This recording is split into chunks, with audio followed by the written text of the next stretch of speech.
मैं ਤੁਹਾਡਾ ਵੀਰ ਡਾਕਟਰ ਹਰੀਸ਼ ਮੋਤਰਾ ਅੱਜ ਫੇਰ ਤੁਹਾਡੇ ਲਈ ਹਫ਼ਤਾਵਾਰੀ ਪ੍ਰੋਗਰਾਮ ਸੋਚ ਦਾ ਸਫ਼ਰ ਲੈ ਕੇ ਹਾਜ਼ਰ ਹਾਂ। ਜਿਸ ਤਰ੍ਹਾਂ ਤੁਹਾਨੂੰ ਪਤਾ ਹੀ ਹੈ ਕਿ ਮੈਂ ਆਪਣੀ ਕਿਤਾਬ ਸੁਨਹਿਰਾ ਭਵਿੱਖ ਵਿੱਚੋਂ ਪਹਿਲਾਂ ਇੱਕ ਲੇਖ ਪੜ੍ਹਦਾ ਅਤੇ ਫਿਰ ਟੈਲੀਫੋਨ ਦੇ ਰਾਹੀਂ ਤੁਹਾਡੇ ਨਾਲ ਸੰਵਾਦ ਰਚਾਉਣ ਦੀ ਕੋਸ਼ਿਸ਼ ਕਰਦਾ। ਜਿਹੜਾ ਅੱਜ ਲੇਖ ਮੈਂ ਤੁਹਾਡੇ ਨਾਲ ਸਾਂਝਾ ਕਰਨਾ ਚਾਹੁੰਦਾ ਉਹਦਾ ਹੈਡਿੰਗ ਹੈ ਜ਼ਿੰਦਗੀ ਦੇ ਸਫ਼ਰ ਵਿੱਚ ਤੁਹਾਡੀ ਮੰਜ਼ਿਲ ਕੀ ਹੈ।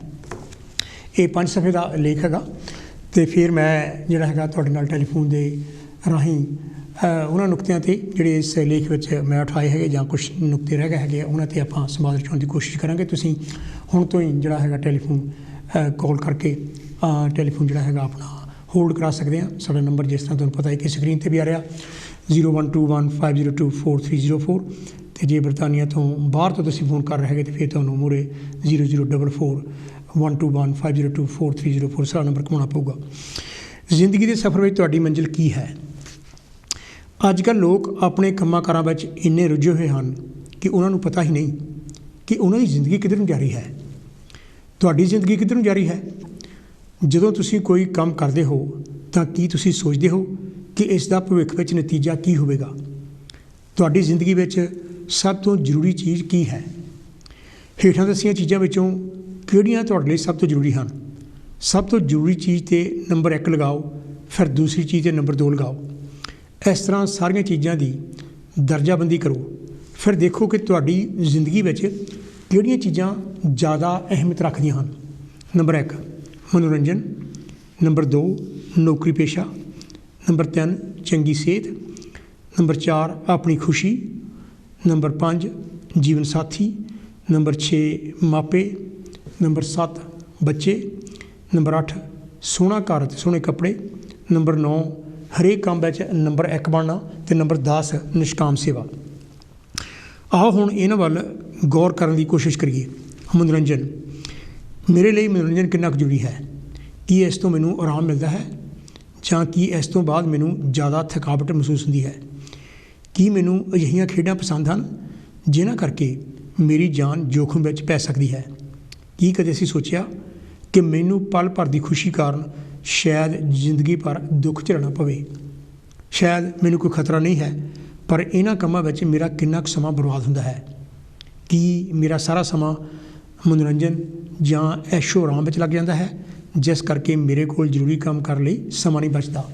ਚੰਗੀ ਸਿਹਤ, ਆਪਣੀ ਸਿਹਤ ਦੀ ਦੇਖਭਾਲ ਕਰਨ ਬਾਰੇ ਮੇਰਾ ਕੀ ਖਿਆਲ ਹੈ। ਕੀ ਮੈਂ ਆਪਣੀ ਸਿਹਤ ਬਾਰੇ ਲਾਪਰਵਾਹ ਹਾਂ ਜਿਸ ਕਰਕੇ ਮੇਰੇ ਪਰਿਵਾਰ ਉੱਤੇ ਬੋਝ ਪੈਂਦਾ ਹੈ। ਦੂਸਰੇ ਪਾਸੇ ਕੀ ਮੈਨੂੰ ਆਪਣੀ ਸਿਹਤ ਬਾਰੇ ਇੰਨੀ ਚਿੰਤਾ ਹੈ ਕਿ ਮੈਨੂੰ ਇਸ ਦੇ ਸਿਵਾਏ ਹੋਰ ਕੋਈ ਚੀਜ਼ ਸੁਝਦੀ ਹੀ ਨਹੀਂ। ਇਹਦੇ ਵਿੱਚ ਕੋਈ ਸ਼ੱਕ ਨਹੀਂ ਕਿ ਇੱਕ ਚੰਗੀ ਸਿਹਤ ਹੀ ਸਾਨੂੰ ਧਨ ਦੌਲਤ ਕਮਾਉਣ ਅਤੇ ਜ਼ਿੰਦਗੀ ਦੀਆਂ ਹੋਰ ਖੁਸ਼ੀਆਂ ਕਮਾਉਣ ਅਤੇ ਮੰਨਣ ਵਿੱਚ ਸਹਾਇਤਾ ਕਰਦੀ ਹੈ। ਪਰ ਇਸ ਬਾਰੇ ਜਨੂੰਨ ਵੀ ਤਾਂ ਠੀਕ ਨਹੀਂ ਹੈ। ਇਹ ਵੀ ਸੱਚ ਹੈ ਕਿ ਬਹੁਤ ਸਾਰਾ ਧਨ ਇੱਕ ਵਧੀਆ ਸਿਹਤ ਨਹੀਂ ਦੇ ਸਕਦਾ ਪਰ ਵਧੀਆ ਸਿਹਤ ਬਹੁਤ ਸਾਰਾ ਧਨ ਕਮਾਉਣ ਦੀ ਸਮਰੱਥਾ ਰੱਖਦੀ ਹੈ। ਆਪਣੀ ਖੁਸ਼ੀ, ਕੀ ਮੇਰੇ ਲਈ ਆਪਣੀ ਹੀ ਖੁਸ਼ੀ ਸਭ ਤੋਂ ਜ਼ਰੂਰੀ ਗੱਲ ਹੈ। ਸ਼ਾਇਦ ਮੇਰੇ ਪਰਿਵਾਰ ਦੀ ਖੁਸ਼ੀ ਨਾਲੋਂ ਵੀ ਜ਼ਿਆਦਾ। ਆਪਣੀਆਂ ਖੁਸ਼ੀਆਂ ਦੀ ਪ੍ਰਾਪਤੀ ਲਈ ਆਪਣੀਆਂ ਖਾਸ਼ਾਂ ਦੀ ਦੌੜ ਕਿਤੇ ਮੈਨੂੰ ਬਾਕੀ ਜ਼ਿੰਮੇਵਾਰੀਆਂ ਤੋਂ ਦੂਰ ਤਾਂ ਨਹੀਂ ਲੈ ਕੇ ਜਾ ਰਹੀ। 28 ਜੂਨ 2012 ਨੂੰ ਯੂਨਾਈਟਿਡ ਨੇਸ਼ਨਜ਼ ਆਰਗੇਨਾਈਜੇਸ਼ਨ ਨੇ ਫੈਸਲਾ ਕੀਤਾ ਸੀ ਕਿ ਸਾਨੂੰ ਅੰਤਰਰਾਸ਼ਟਰੀ ਖੁਸ਼ੀ ਵਾਲਾ ਦਿਹਾੜਾ ਮਨਾਉਣਾ ਚਾਹੀਦਾ ਹੈ ਅਤੇ ਇਹ ਖੁਸ਼ੀਆਂ ਭਰਿਆ ਦਿਨ 20 ਮਾਰਚ ਨੂੰ ਦੁਨੀਆ ਭਰ ਵਿੱਚ ਮਨਾਇਆ ਜਾਂਦਾ ਹੈ। ਬਰਤਾਨੀਆ ਵਿੱਚ ਕੀਤੇ ਸਰਵੇਖਣ ਮੁਤਾਬਕ BBC ਨੇ 20 ਮਾਰਚ 2014 ਨੂੰ ਖਬਰ ਦਿੱਤੀ ਕਿ 87% ਬਰਤਾਨਵੀ ਲੋਕ ਸਮਾਜ ਨੂੰ ਅਮੀਰ ਦੀ ਬਜਾਏ ਖੁਸ਼ ਦੇਖਣਾ ਚਾਹੁੰਦੇ ਹਨ। ਇਸ ਤੋਂ ਇਹ ਸਾਬਤ ਹੁੰਦਾ ਹੈ ਕਿ ਸਾਨੂੰ ਧਨ ਦੌਲਤ ਮਹਿਲ ਮਾੜੀਆਂ ਕਾਰਾਂ ਆਦਿ ਨਾਲੋਂ ਖੁਸ਼ੀ ਦੀ ਜ਼ਿਆਦਾ ਲੋੜ ਹੈ। ਕਈ ਗਰੀਬ ਲੋਕ ਝੁੱਗੀਆਂ ਝੌਂਪੜੀਆਂ ਵਿੱਚ ਖੁਸ਼ ਨਜ਼ਰ ਆਉਂਦੇ ਹਨ ਜਦੋਂ ਕਿ ਅਮੀਰ ਜ਼ਿਆਦੇ ਮਾਯੂਸੀ ਅਤੇ ਨਿਰਾਸ਼ਾ ਵਿੱਚ ਗਰਸੇ ਹੁੰਦੇ ਹਨ। ਬਰਤਾਨਵੀ ਲੋਕਾਂ ਨੇ ਵੱਖਰੇ ਵੱਖਰੇ ਵਿਚਾਰ ਦਿੱਤੇ ਜਿਵੇਂ ਮੈਨੂੰ ਆਪਣੇ ਪੋਤੇ ਪੋਤੀਆਂ ਦੋਤੇ ਦੋਤੀਆਂ ਨਾਲ ਖੇਡ ਕੇ ਖੁਸ਼ੀ ਮਿਲਦੀ ਹੈ। ਮੈਨੂੰ ਬਹੁਤ ਸਾਰੀ ਖੁਸ਼ੀ ਉਸ ਵੇਲੇ ਮਿਲਦੀ ਹੈ ਜਦ ਮੈਂ ਧੁੱਪ ਚੜ੍ਹੀ ਅਤੇ ਖਿੜੇ ਹੋਏ ਫੁੱਲਾਂ ਨੂੰ ਦੇਖਦਾ ਅਤੇ ਪੰਛੀ ਚਹਿਚਹਾ ਰਹੇ ਹੋਣ। ਮੈਨੂੰ ਮੇਰਾ ਪਾਲਤੂ ਕੁੱਤਾ ਬਹੁਤ ਖੁਸ਼ੀ ਦਿੰਦਾ ਹੈ। ਮੈਂ ਜਦ ਪਹਾੜਾਂ 'ਤੇ ਚੜ੍ਹਦਾ ਹਾਂ ਤਾਂ ਮੈਂ ਦੁਨੀਆ ਦੀ ਚੋਟੀ 'ਤੇ ਖੜ੍ਹਾ ਮਹਿਸੂਸ ਕਰਕੇ ਖੁਸ਼ ਹੁੰਦਾ ਹਾਂ। ਮੈਨੂੰ ਵਧੀਆ ਸੰਗੀਤ ਸੁਣ ਕੇ ਖੁਸ਼ੀ ਮਿਲਦੀ ਹੈ। ਇੱਕ ਸੋਹਣੀ ਤਸਵੀਰ ਦੇਖ ਕੇ ਮੇਰਾ ਮਨ ਬਾਗੋ ਬਾਗ ਹੋ ਜਾਂਦਾ ਹੈ। ਇੱਕ ਵਧੀਆ ਕਿਤਾਬ ਪੜ੍ਹ ਕੇ ਮੇਰਾ ਮਨ ਬੜਾ ਖੁਸ਼ ਹੁੰਦਾ ਹੈ। ਲੋਕਾਂ ਨੂੰ ਖੁਸ਼ ਅਤੇ ਸੁਖੀ ਦੇਖ ਕੇ ਮੇਰਾ ਮਨ ਖਿੜ ਜਾਂਦਾ ਹੈ। ਕਿਸੇ ਨੇ ਵੀ ਇਸ ਸਰਵੇਖਣ ਵਿੱਚ ਇਹ ਨਹੀਂ ਕਿਹਾ ਕਿ ਮੇਰਾ ਘਰ, ਕਾਰ ਜਾਂ ਬੈਂਕ ਬੈਲੈਂਸ ਮੈਨੂੰ ਖੁਸ਼ੀ ਦਿੰਦਾ ਹੈ, ਅਤੇ ਨਾ ਹੀ ਕਿਸੇ ਇਹ ਕਿਹਾ ਕਿ ਸ਼ਰਾਬ ਜਾਂ ਕੋਈ ਮਾਵਾ ਖਾਣ ਨਾਲ ਮੈਂ ਖੁਸ਼ ਹੁੰਦਾ ਹਾਂ। ਅਗਰ ਇਹੋ ਜਿਹਾ ਸਰਵੇਖਣ ਦੇਸੀ ਲੋਕਾਂ 'ਤੇ ਕੀਤਾ ਜਾਵੇ ਤਾਂ ਬੜੇ ਅਨੋਖੇ ਨਤੀਜੇ ਨਿਕਲ ਸਕਦੇ ਹਨ। ਜੀਵਨ ਸਾਥੀ। ਆਪਣੇ ਜੀਵਨ ਸਾਥੀ ਬਾਰੇ ਮੇਰਾ ਕੀ ਵਿਚਾਰ ਹੈ? ਕੀ ਮੈਂ ਉਸ ਨਾਲ ਹਮੇਸ਼ਾ ਪਿਆਰ ਅਤੇ ਆਦਰ ਨਾਲ ਹੀ ਪੇਸ਼ ਆਉਂਦਾ ਹਾਂ, ਜਾਂ ਸਿਰਫ ਉਦੋਂ ਹੀ ਜਦੋਂ ਮੇਰਾ ਜੀਅ ਕਰਦਾ ਹੈ? ਕੀ ਇੱਕ ਦੂਜੇ ਨਾਲ ਸਲੂਕ ਤੋਂ ਦਿਖਾਈ ਦਿੰਦਾ ਹੈ ਕਿ ਅਸੀਂ ਇੱਕੋ ਗੱਡੀ ਦੇ ਦੋ ਪਹੀਏ ਹਾਂ? ਕੀ ਇਵੇਂ ਲੱਗਦਾ ਹੈ ਕਿ ਅਸੀਂ ਟੱਚ ਬਟਨ ਨਾਲ ਦੀ ਜੋੜੀ ਹਾਂ, ਜਾਂ ਤੇਰੀ ਮੇਰੀ ਇੱਕ ਜ਼ਿੰਦੜੀ ਦੇਖਣ ਨੂੰ ਭਾਵੇਂ ਅਸੀਂ ਦੋ? ਘਰ ਵਿੱਚ ਕਿੰਨਾ ਸਕੂਨ ਹੈ? ਆਪਸੀ ਸਮਝ ਅਤੇ ਗੱਲਬਾਤ ਕਿੰਨੀ ਕੁ ਸਾਰਥਕ ਹੈ? ਬਾਹਰੋਂ ਥੱਕਿਆ ਅਤੇ ਪਰੇਸ਼ਾਨ ਹੋਇਆ ਇਨਸਾਨ ਘਰ ਵੱਲ ਜਾਂਦਾ ਹੈ। ਕੀ ਕਿਤੇ ਘਰ ਸਾਨੂੰ ਖਾਣ ਨੂੰ ਤਾਂ ਨਹੀਂ ਪੈਂਦਾ? ਕੀ ਕਿਤੇ ਘਰੋਂ ਬਾਹਰ ਜਾਣ ਨੂੰ ਤਾਂ ਨਹੀਂ ਮਨ ਕਰਦਾ? ਇਸ ਹਾਲਤ ਵਿੱਚ ਸਾਡੀ ਆਪਣੀ ਕਿੰਨੀ ਕੁ ਹਿੱਸੇਦਾਰੀ ਹੈ? ਮਾਪੇ ਜਿਨ੍ਹਾਂ ਦੀ ਬਦੌਲਤ ਮੈਂ ਇਸ ਦੁਨੀਆ ਵਿੱਚ ਆਇਆ ਹਾਂ ਅਤੇ ਜਿਸ ਵੀ ਮੁਕਾਮ 'ਤੇ ਪਹੁੰਚਿਆ ਹਾਂ, ਉਸ ਵਿੱਚ ਵੀ ਉਹਨਾਂ ਦਾ ਬਹੁਤ ਵੱਡਾ ਯੋਗਦਾਨ ਹੈ। ਅਤੇ ਕੀ ਮੈਂ ਉਹਨਾਂ ਦਾ ਆਦਰ ਕਰਦਾ ਹਾਂ? ਕੀ ਮੈਂ ਉਹਨਾਂ ਨਾਲ ਪਿਆਰ ਅਤੇ ਸਤਿਕਾਰ ਨਾਲ ਗੱਲ ਕਰਦਾ ਹਾਂ ਅਤੇ ਉਹਨਾਂ ਦੀ ਗੱਲ ਨੂੰ ਨਕਾਰਨ ਦੀ ਬਜਾਏ ਧਿਆਨ ਨਾਲ ਸੁਣਦਾ ਹਾਂ? ਜਦੋਂ ਮੇਰੇ ਮਾਪੇ ਕੁਝ ਕਰਨ ਤੋਂ ਮੈਨੂੰ ਮਨ੍ਹਾ ਕਰਦੇ ਹਨ ਤਾਂ ਕੀ ਮੈਂ ਉਹਨਾਂ ਕੰਮਾਂ ਤੋਂ ਦੂਰ ਰਹਿੰਦਾ ਹਾਂ? ਲੋੜ ਪੈਣ 'ਤੇ ਕੀ ਮੈਂ ਉਹਨਾਂ ਦੀ ਮਦਦ ਕਰਦਾ ਹਾਂ ਜਾਂ ਆਪਣੇ ਮਤਲਬ ਲਈ ਉਹਨਾਂ ਨੂੰ ਵਰਤਦਾ ਹਾਂ? ਇਹ ਕੁਝ ਸਵਾਲ ਹਨ ਜੋ ਸਾਨੂੰ ਬਾਰ-ਬਾਰ ਘੋਖਣ ਦੀ ਲੋੜ ਹੈ। ਬੱਚੇ। ਕੀ ਮੈਂ ਆਪਣੇ ਬੱਚਿਆਂ ਨੂੰ ਚੰਗੇ ਸੰਸਕਾਰ ਸਿਖਾਉਂਦਾ ਹਾਂ, ਜਾਂ ਮੈਂ ਇਹ ਸੋਚਦਾ ਹਾਂ ਕਿ ਇਹ ਕੰਮ ਸਕੂਲ ਦੇ ਅਧਿਆਪਕਾਂ ਅਤੇ ਉਸਤਾਨੀਆਂ ਦਾ ਹੈ? ਕੀ ਕਿਤੇ ਮੈਂ ਇਹ ਤਾਂ ਨਹੀਂ ਭੁੱਲ ਜਾਂਦਾ ਕਿ ਇਹ ਬੱਚੇ ਮੇਰੇ ਹਨ, ਸਕੂਲ ਵਾਲਿਆਂ ਜਾਂ ਸਰਕਾਰ ਦੇ ਨਹੀਂ? ਕੀ ਮੈਂ ਆਪਣੀਆਂ ਜ਼ਿੰਮੇਵਾਰੀਆਂ ਤੋਂ ਜਾਗਰੂਕ ਹਾਂ? ਆਪਣੇ ਬੱਚਿਆਂ ਨਾਲ ਮੈਂ ਕਿੰਨਾ ਸਮਾਂ ਗੁਜ਼ਾਰਦਾ ਹਾਂ? ਉਹਨਾਂ ਨਾਲ ਸਕੂਲ ਅਤੇ ਉਹਨਾਂ ਦੇ ਦੋਸਤਾਂ ਬਾਰੇ ਕਿੰਨੀਆਂ ਗੱਲਾਂ ਕਰਦਾ ਹਾਂ? ਜਾਂ ਇਹ ਤਾਂ ਨਹੀਂ ਕਿ ਉਹਨਾਂ ਨੂੰ ਟੈਲੀਵਿਜ਼ਨ ਅਤੇ ਕੰਪਿਊਟਰ ਦੇ ਸਾਹਮਣੇ ਬਿਠਾ ਦਿੰਦਾ ਹਾਂ? ਕੀ ਮੈਂ ਬੱਚਿਆਂ ਨੂੰ ਉਦੋਂ ਕੋਸਦਾ ਅਤੇ ਤਾੜਦਾ ਹਾਂ ਜਦੋਂ ਮੈਨੂੰ ਉਹਨਾਂ ਦੀਆਂ ਕੁਝ ਹਰਕਤਾਂ 'ਤੇ ਗੁੱਸਾ ਆਉਂਦਾ ਹੈ, ਪਰ ਜ਼ਿਆਦਾ ਸਮਾਂ ਉਹਨਾਂ ਨੂੰ ਖੁੱਲ੍ਹੀ ਛੁੱਟੀ ਦਿੱਤੀ ਗਈ ਹੁੰਦੀ ਹੈ? ਨਾਲੇ ਇਹ ਵੀ ਕਿ ਜਦ ਘਰ ਵਿੱਚ ਉਲਾਂਭੇ ਆਉਣ ਲੱਗ ਪੈਣ ਤਾਂ ਆਪਣੇ ਦੀ ਬਜਾਏ ਦੋਸ਼ ਬੱਚਿਆਂ ਨੂੰ ਦਿੱਤਾ ਜਾਵੇ? ਕੀ ਕਦੇ ਅਸੀਂ ਆਪਣੀ ਲਾਪਰਵਾਹੀ ਵੱਲ ਵੀ ਉਂਗਲ ਕੀਤੀ ਹੈ? ਬੱਚਿਆਂ ਨੂੰ ਸਿਰਫ ਰੋਟੀ ਕੱਪੜਾ ਮਕਾਨ ਹੀ ਨਹੀਂ ਚਾਹੀਦਾ, ਸਗੋਂ ਨਿਰੋਈ ਅਗਵਾਈ ਵੀ ਚਾਹੀਦੀ ਹੈ। ਸੋਹਣਾ ਘਰ ਅਤੇ ਸੋਹਣੇ ਕੱਪੜੇ। ਮੇਰੇ ਲਈ ਮੇਰਾ ਪਹਿਰਾਵਾ ਅਤੇ ਮੇਰੀਆਂ ਚੀਜ਼ਾਂ ਕਿੰਨਾ ਕੁ ਮਾਇਨੇ ਰੱਖਦੀਆਂ ਹਨ? ਕੀ ਇਹ ਮੇਰੇ ਪਰਿਵਾਰ ਨਾਲ ਵੀ ਜ਼ਰੂਰੀ ਹਨ? ਕਿਤੇ ਮੇਰੇ ਦਿਮਾਗ ਵਿੱਚ ਲੋਕਾਂ ਨੂੰ ਦਿਖਾਵੇ ਦਾ ਫਤੂਰ ਤਾਂ ਨਹੀਂ ਭਰਿਆ ਪਿਆ? ਸੋਹਣਾ ਘਰ ਅਤੇ ਵਧੀਆ ਕੱਪੜੇ ਮੇਰੀ ਸ਼ਖਸੀਅਤ ਨੂੰ ਕਿੰਨਾ ਕੁ ਪ੍ਰਭਾਵਿਤ ਕਰ ਸਕਦੇ ਹਨ?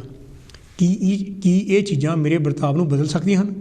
ਕਿਤੇ ਮੈਂ ਇਸ ਭੁਲੇਖੇ ਦਾ ਸ਼ਿਕਾਰ ਤਾਂ ਨਹੀਂ ਕਿ ਗਧੇ ਉੱਤੇ ਦਿਸ਼ਾਲਾ ਦੇਣ ਨਾਲ ਉਹ ਘੋੜਾ ਬਣ ਜਾਵੇਗਾ, ਜਾਂ ਖੋਤੇ 'ਤੇ ਕਿਤਾਬਾਂ ਰੱਖਣ ਨਾਲ ਉਹ ਵਿਦਵਾਨ ਖਾਉਣ ਲੱਗ ਪਵੇਗਾ?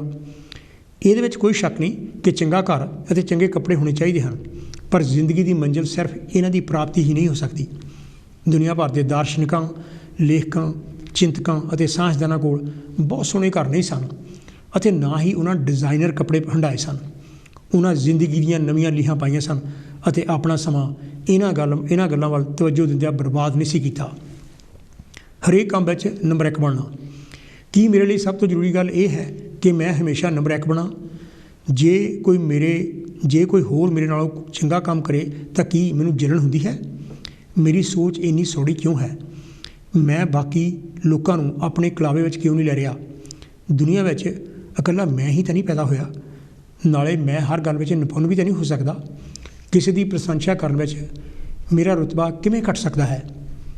ਜਲਨ ਨਾਲ ਦੂਸਰੇ ਦੀ ਕਾਬਲੀਅਤ ਘਟ ਨਹੀਂ ਸਕਦੀ, ਪਰ ਇਹਦੇ ਨਾਲ ਮੈਂ ਆਪਣਾ ਮਾਨਸਿਕ ਸੰਤੁਲਨ ਜ਼ਰੂਰ ਗੁਆ ਲਵਾਂਗਾ।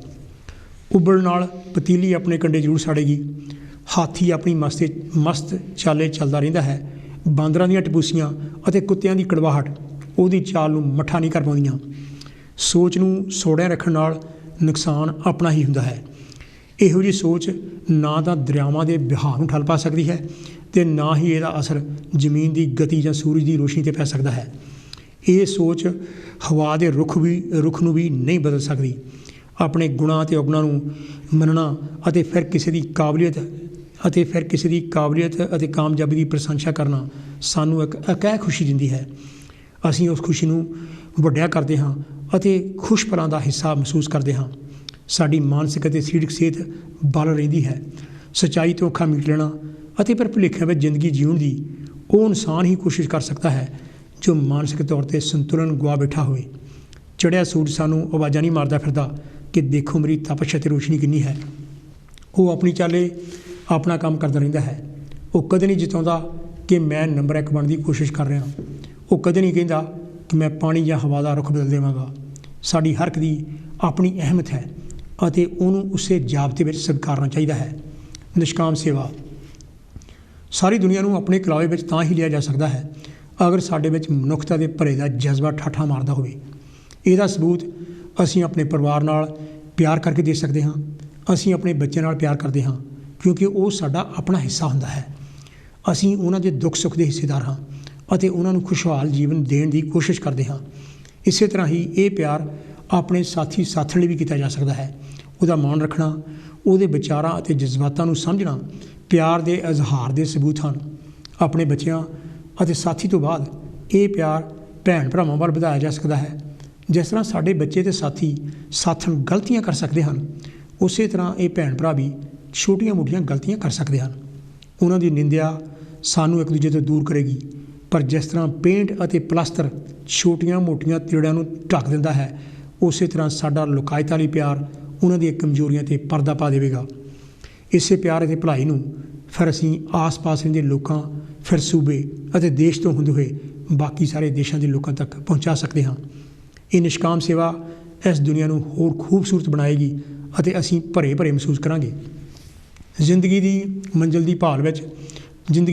ਦੀ ਭਾਲ ਇਸੇ ਵਿੱਚ ਹੀ ਲੁਕੀ ਹੋਈ ਹੈ। ਮਨੋਰੰਜਨ, ਨੌਕਰੀ ਪੇਸ਼ਾ, ਚੰਗੀ ਸਿਹਤ, ਆਪਣੀ ਖੁਸ਼ੀ, ਜੀਵਨ ਸਾਥੀ, ਮਾਪੇ, ਬੱਚੇ, ਸੋਹਣਾ ਘਰ ਦੇ ਸੋਹਣੇ ਕੱਪੜੇ ਅਤੇ ਹਰੇਕ ਕੰਮ ਵਿੱਚ ਨੰਬਰ 1 ਬਣਨਾ ਆਪਣੀ ਆਪਣੀ ਥਾਂ 'ਤੇ ਹਨ, ਪਰ ਨਿਸ਼ਕਾਮ ਸੇਵਾ ਇਹਨਾਂ ਸਾਰੀਆਂ ਅਹਿਮ ਗੱਲਾਂ ਨੂੰ ਸਮੇਟ ਲੈਂਦੀ ਹੈ। ਜ਼ਿੰਦਗੀ ਸਿਰਫ ਆਪਣੇ ਲਈ ਹੀ ਜਿਉਂਦੇ ਰਹਿਣ ਨੂੰ ਨਹੀਂ ਕਿਹਾ ਜਾ ਸਕਦਾ। ਇਹਦੀ ਮੰਜ਼ਿਲ ਦੇ ਸਰਹੱਦੇ ਅਸੀਮ ਹਨ। ਦੁਨੀਆ ਭਰ ਦੇ ਸਾਇੰਸਦਾਨ, ਖੋਜੀ ਅਤੇ ਲੋਕ ਹਿੱਤੂ ਗਿਆਨ ਦੇ ਵਣਜਾਰੇ ਨਿਸ਼ਕਾਮ ਸੇਵਕ ਸਨ, ਜਿਨ੍ਹਾਂ ਦੀ ਬਦੌਲਤ ਆਪਾਂ ਸਾਰੇ ਅੱਜ ਸੁੱਖ ਆਰਾਮ ਮਾਣ ਰਹੇ ਹਾਂ। ਇਹ ਤਾਂ ਸੀ ਜੀ ਮੇਰਾ ਇਹ ਛੋਟਾ ਜਿਹਾ ਲੇਖ, ਸਾਡੀ ਜਿਹੜੀ ਜ਼ਿੰਦਗੀ ਦਾ ਸਫ਼ਰ ਹੈਗਾ ਉਹਦੀ ਮੰਜ਼ਿਲ ਕੀ ਹੈ। ਅਤੇ ਮੈਂ ਹੈਲੋ ਜੀ, ਕੌਣ ਤੇ ਜੀ, ਕਿੱਥੇ ਬੋਲਦੇ ਜੀ? ਵੈਲਕਮ ਹੈ ਜੀ। ਹੈਲੋ ਡਾਕਟਰ ਸਾਹਿਬ, ਜੈ ਭੀਮ ਤੇ ਜੈ ਭਾਰਤ ਜੀ। ਨਮਸਕਾਰ। ਹਾਂਜੀ, ਜੈ ਭੀਮ। ਹਾਂਜੀ, ਕੀ ਕਹਿਣਾ ਚਾਹੋਗੇ ਮਾਨ ਸਾਹਿਬ? ਡਾਕਟਰ ਸਾਹਿਬ, ਇਹ ਮੁੱਦੇ ਤੁਹਾਡੇ ਜਿਹੜੇ ਨੇ ਬਹੁਤ ਵਧੀਆ ਹੁੰਦੇ ਆ ਜੀ। Thank you. ਤੇ ਦੇਖੋ, ਜਿਹੜੀ ਆਦਮੀ ਨੂੰ ਖੁਸ਼ੀ ਮਿਲਦੀ ਹੈ ਨਾ ਜੀ, ਹਾਂਜੀ, ਤੇ ਦੂਸਰਾ ਇਹ ਹੈਗੀ ਆ ਕਿ ਜਦੋਂ ਆਦਮੀ ਅਚੀਵਮੈਂਟ ਕੋਈ ਕਰਦਾ ਤਾਂ ਉਹਨੂੰ ਖੁਸ਼ੀ ਮਿਲਦੀ ਆ। ਬਿਲਕੁਲ। ਜਦੋਂ ਅਸੀਂ ਸਕੂਲ 'ਚ ਤੇ ਦੂਸਰੇ ਪੜ੍ਹਦੇ ਹੁੰਦੇ ਸੀਗੇ ਨਾ, ਹਾਂਜੀ, ਉਦੋਂ ਸਾਈਕਲ ਤੇ ਜਾਣਾ ਤੇ ਕੋਲ ਦੀ ਸਕੂਟਰ ਲੰਘ ਜਾਣਾ, ਹਾਂਜੀ ਹਾਂਜੀ, ਦਿਲ 'ਚ ਆਉਣਾ ਕਿ ਅਸੀਂ ਵੀ ਕਦੀ ਏਦਾਂ ਦਾ ਲਵਾਂਗੇ। ਬਿਲਕੁਲ ਬਿਲਕੁਲ। ਹਾਂਜੀ, ਤੇ ਉਹੋ ਹੀ ਜਿਹੜੀ ਚਾਹ ਸੀਗੀ ਤੇ ਫਿਰ ਅੱਗੇ ਪੜ੍ਹਨ ਦਾ ਇਰਾਦਾ ਬਣ ਜਾਣਾ ਕਿ ਅਸੀਂ ਪੜ੍ਹ ਕੇ ਕੁਛ ਨਾ ਕੁਛ ਕਰਨਾ, ਅਚੀਵਮੈਂਟ ਕਰਨੀ। ਉੱਥੇ ਫਿਰ ਪੜ੍ਹ ਕੇ ਫਿਰ ਉੱਥੇ ਲੱਗ ਗਿਆ ਤੇ ਫਿਰ ਜਦੋਂ ਇਹ ਸੀਗਾ ਵੀ ਇਹ ਜਿਹੜੀ ਇੱਥੇ ਨੌਕਰੀ ਕਰਨ ਦੇ ਨਾਲ ਸਾਡਾ ਕੁਛ ਨਹੀਂ ਬਣਨਾ ਤੇ ਇੱਥੇ, ਕਿਉਂਕਿ ਫਿਰ ਅਸੀਂ ਬਾਹਰ ਕਿਧਰ 1963 ਦੇ ਵਿੱਚ ਬੋਚਰ ਨਿਕਲੇ ਸੀ, ਬੋਚਰ ਅਪਲਾਈ ਕੀਤਾ। ਅੱਛਾ ਜੀ, ਅੱਛਾ। ਤੇ ਇਸ ਕੰਟਰੀ 'ਚ ਆ ਕੇ ਬੋਚਰ ਤੇ ਇੰਨੀ ਹਾਰਡ ਮਿਹਨਤ ਕੀਤੀ ਤੇ ਤੁਸੀਂ ਪੁੱਛੋ ਨਾ। ਇੱਕ ਜਦੋਂ ਮੈਂ ਪਹਿਲੇ ਦਾ ਆਇਆ ਤੇ ਇੱਥੇ ਜੀ ਇੱਕ ਨਾ ਕਾਰਖਾਨਾ ਸੀਗਾ ਜਿੱਥੇ ਕਿ ਬੂਰਾ ਡਿੱਗਦਾ, ਸੌਡਸਟ। ਅੱਛਾ ਜੀ, ਉੱਥੇ ਕੰਮ ਤੇ ਲੱਗਣਾ ਪਿਆ। ਮੈਂ ਕਿਹਾ ਵੀ ਇਹ ਨਾਲੋਂ ਤਾਂ ਇੰਡੀਆ ਚੰਗੇ ਸੀਗੇ, ਪੜ੍ਹਾਉਂਦੇ ਤਾਂ ਸੀਗੇ ਕੁਛ। ਅੱਛਾ, ਫਿਰ ਦਿਲ ਨਹੀਂ ਛੱਡਿਆ ਵੀ ਇਹ ਕੋਈ ਗੱਲ ਨਹੀਂ, ਸਟਰਗਲ ਕਰਨੀ ਆ। ਤੇ ਥੋੜੀ ਬਹੁਤੀ ਇੰਗਲਿਸ਼ ਆਉਂਦੀ ਸੀ ਤੇ ਮੈਂ ਜਿਹੜਾ ਸਾਡਾ ਫੋਰਮੈਨ ਸੀ ਉਹਨੂੰ ਕਿਹਾ, ਮੈਂ ਕਿਹਾ ਦੇਖ ਬਈ ਅੱਜ ਤਾਂ ਮੈਂ ਇੱਥੇ ਲੱਗ ਗਿਆ, don't put me tomorrow here. ਅੱਛਾ ਜੀ। ਉਹਨੇ ਸਮਝਿਆ ਕਿ ਮੁੰਡੇ ਨੂੰ ਇੰਗਲਿਸ਼ ਆਉਂਦੀ ਆ, ਜੰਗ ਮੁੰਡਾ। ਉਹ ਕਹਿੰਦਾ ਔਰਤ ਹੈ, ਠੀਕ ਹੈ, ਮੈਂ ਤੈਨੂੰ ਇੱਥੇ ਨਹੀਂ ਲਾਉਂਗਾ। ਮੈਨੂੰ ਉਹਨੇ ਕਰੌਨ ਸਾਹਿਬ ਮਿਲ ਤੇ ਲਾਤਾ, ਆਰੇ ਤੇ। ਲੈ ਮੈਂ ਕਿਹਾ ਤਾਂ ਗੱਲ ਬਣ ਗਈ। ਉਹ ਤੋਂ ਬਾਅਦ ਫਿਰ ਮੈਂ ਅਚੀਵ ਕਰਦੇ ਕਰਦੇ ਨੇ ਉਹਨੇ ਮੈਨੂੰ ਪਲੈਨਰ ਤੇ ਲਾਤਾ। ਯਾਨੀ ਕਹਿਣ ਦਾ ਮਤਲਬ ਹੈ ਕਿ ਆਦਮੀ ਦੇ ਵਿੱਚ ਦੂਸਰਾ ਹੋਣਾ ਚਾਹੀਦਾ, ਗਟਸ ਹੋਣੇ ਚਾਹੀਦੇ ਆ ਕਿਸੇ ਚੀਜ਼ ਨੂੰ ਅਚੀਵਮੈਂਟ ਕਰਨ ਦੇ। ਤੇ ਉਹ ਅਚੀਵਮੈਂਟ ਕੀਤੀ। ਫਿਰ ਇੱਥੇ ਇਸ ਕੰਟਰੀ ਦੇ ਵਿੱਚ ਆ ਕੇ ਮਤਲਬ ਹਰ ਇੱਕ ਤਰ੍ਹਾਂ ਦੇ ਨਾਲ ਸਕਸੈਸ ਵੀ ਹੋਏ। ਪਰ ਇੱਕ ਗੱਲ ਦਾ ਮੈਨੂੰ ਸੈਟਬੈਕ ਬੈਠੀ ਆ। ਹਾਂਜੀ। ਉਹ ਸੈਟਬੈਕ ਇਹ ਹੈ ਕਿ ਮੇਰੇ ਦਿਲ 'ਚ ਇਹ ਹੁੰਦਾ ਕਿ ਦੂਸਰੇ ਦਾ ਆਦਰ ਮਾਣ ਕਰਨਾ, ਦੂਸਰੇ ਦੀ ਹੈਲਪ ਕਰਨਾ। ਜਦੋਂ ਆਦਮੀ ਦੂਸਰੇ ਦੀ ਹੈਲਪ ਕਰਦਾ ਨਾ ਤਾਂ ਉਹਨੂੰ ਖੁਸ਼ੀ ਮਿਲਣੀ ਚਾਹੀਦੀ ਹੈ ਕਿ ਮੈਂ ਦੂਸਰੇ ਦੀ ਹੈਲਪ ਕੀਤੀ ਹੈ। ਬਿਲਕੁਲ ਬਿਲਕੁਲ। ਖੁਸ਼ੀ ਦੀ ਬਜਾਏ ਉਹ ਮੈਨੂੰ ਸੈਟਬੈਕ ਹੀ ਬੈਠੀ, ਸਾਰਿਆਂ ਬੰਦਿਆਂ ਨੇ ਮੈਨੂੰ ਧੋਖਾ ਦਿੱਤਾ।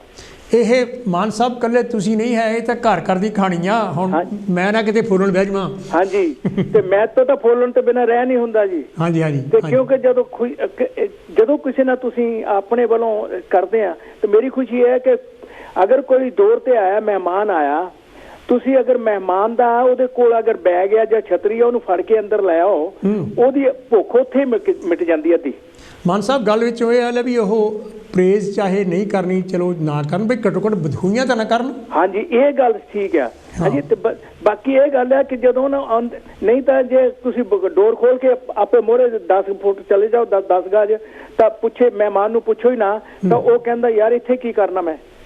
ਤੇ ਦੂਸਰੀ ਗੱਲ ਇਹ ਹੈ ਕਿ ਮੇਰੀ ਇਹ ਆਦਤ ਹੈ ਕਿ ਕੋਈ ਵੀ ਮਹਿਮਾਨ ਆਇਆ ਨਾ ਉਹਦੀ ਸੇਵਾ ਕਰਨ ਦਾ ਮੈਂ ਆਪਣੇ ਆਪ ਨੂੰ ਫਖਰ ਸਮਝਦਾ। ਬਿਲਕੁਲ ਘਰਦਿਆਂ ਨੂੰ ਕਹਿਣਾ ਵੀ ਤੁਸੀਂ ਕਿਚਨ ਚੋਂ ਬਾਹਰ ਨਿਕਲ ਜਾਓ, ਮੈਂ ਇਹਨਾਂ ਲਈ ਮੈਂ ਹੀ ਬਣਾਉਣਾ ਵਾ। ਹਾਂਜੀ ਮੇਰੀ ਇਹ ਮਤਲਬ ਜਾਨੀ ਮੇਰੀ ਇਹ ਖਾਸ ਹੁੰਦੀ ਆ ਕਿ ਜਿੰਨੀ ਵੀ ਮਹਿਮਾਨ ਦੀ ਹੈਲਪ ਕਰੋ ਜਾਂ ਦੂਸਰੇ ਆਦਮੀ ਵੀ ਹੈਲਪ ਕਰੋ। ਤੇ ਦੂਸਰੀ ਗੱਲ ਇਹ ਹੈਗੀ ਕਿ ਜਦੋਂ ਤੁਸੀਂ ਕਿਸੇ ਦੀ ਹੈਲਪ ਕਰਦੇ ਆ, ਹੁਣ ਇਸ ਵੇਲੇ ਲੋਕੀ ਦੇਖੋ ਕਿੰਨਿਆਂ ਇੰਡੀਆ ਦੇ ਵਿੱਚ ਸਾਡੇ ਲੋਕਾਂ ਤੇ ਅਤਿਆਚਾਰ ਹੋਇਆ, ਉਹ ਦੇਖ ਕੇ ਬੜਾ ਦਿਲ ਦੁਖਦਾ ਕਿ ਸਾਡੇ ਲੋਕਾਂ 'ਚ ਕਿਉਂ ਨਹੀਂ ਹਮਦਰਦੀ ਉੱਥੇ। ਬਿਲਕੁਲ ਬਿਲਕੁਲ ਇਹ ਚੀਜ਼ ਹਮਦਰਦੀ ਜਿਹੜੀ ਹੈ ਨਾ, ਉਹ ਅਗਰ ਤੁਸੀਂ ਕਿਸੇ ਨੂੰ ਜਿਤਾਉਂਦੇ ਆ ਤੇ ਉਹਦਾ ਤੁਹਾਨੂੰ ਫੀਡਬੈਕ ਮਿਲਦਾ, ਖੁਸ਼ੀ ਮਿਲਦੀ ਆ, ਫਿਰ ਤੁਹਾਨੂੰ ਬਹੁਤ ਖੁਸ਼ੀ ਹੁੰਦੀ ਹੈ। ਮੈਂ ਤੁਹਾਡਾ ਜ਼ਿਆਦਾ ਟਾਈਮ ਨਹੀਂ ਲੈਂਦਾ ਤੇ ਤੁਹਾਡੇ ਜਿਹੜੇ ਪ੍ਰੋਗਰਾਮ ਹੁੰਦੇ ਬੇਸ਼ੱਕ ਬਹੁਤ ਅੱਛੇ ਹੁੰਦੇ ਆ। ਤੇ ਨਮਸਕਾਰ ਤੁਹਾਨੂੰ, ਜੈ ਭੀਮ ਤੇ ਜੈ ਭਾਰਤ। ਥੈਂਕ ਯੂ ਜੀ, ਥੈਂਕ ਯੂ। ਇਹ ਤਾਂ ਸੀ ਜੀ ਪ੍ਰੇਮ ਮਾਨ ਹੁਣੀ ਲੰਡਨ ਤੋਂ, ਜਿਹੜੇ ਮੇਰੇ ਰੈਗੂਲਰ ਕੰਟਰੀਬਿਊਟਰ ਹੈਗੇ ਆ, ਸਦਾ ਹੀ ਬਹੁਤ ਹੀ ਜਿਹੜੀਆਂ ਕੰਮ ਦੀਆਂ ਗੱਲਾਂ ਕਰਕੇ ਜਾਂਦੇ ਆ, ਬੜੇ ਵਧੀਆ ਨੁਕਤੇ ਉਹਨਾਂ ਨੂੰ ਦੱਸੇ ਹੈਗੇ ਆ।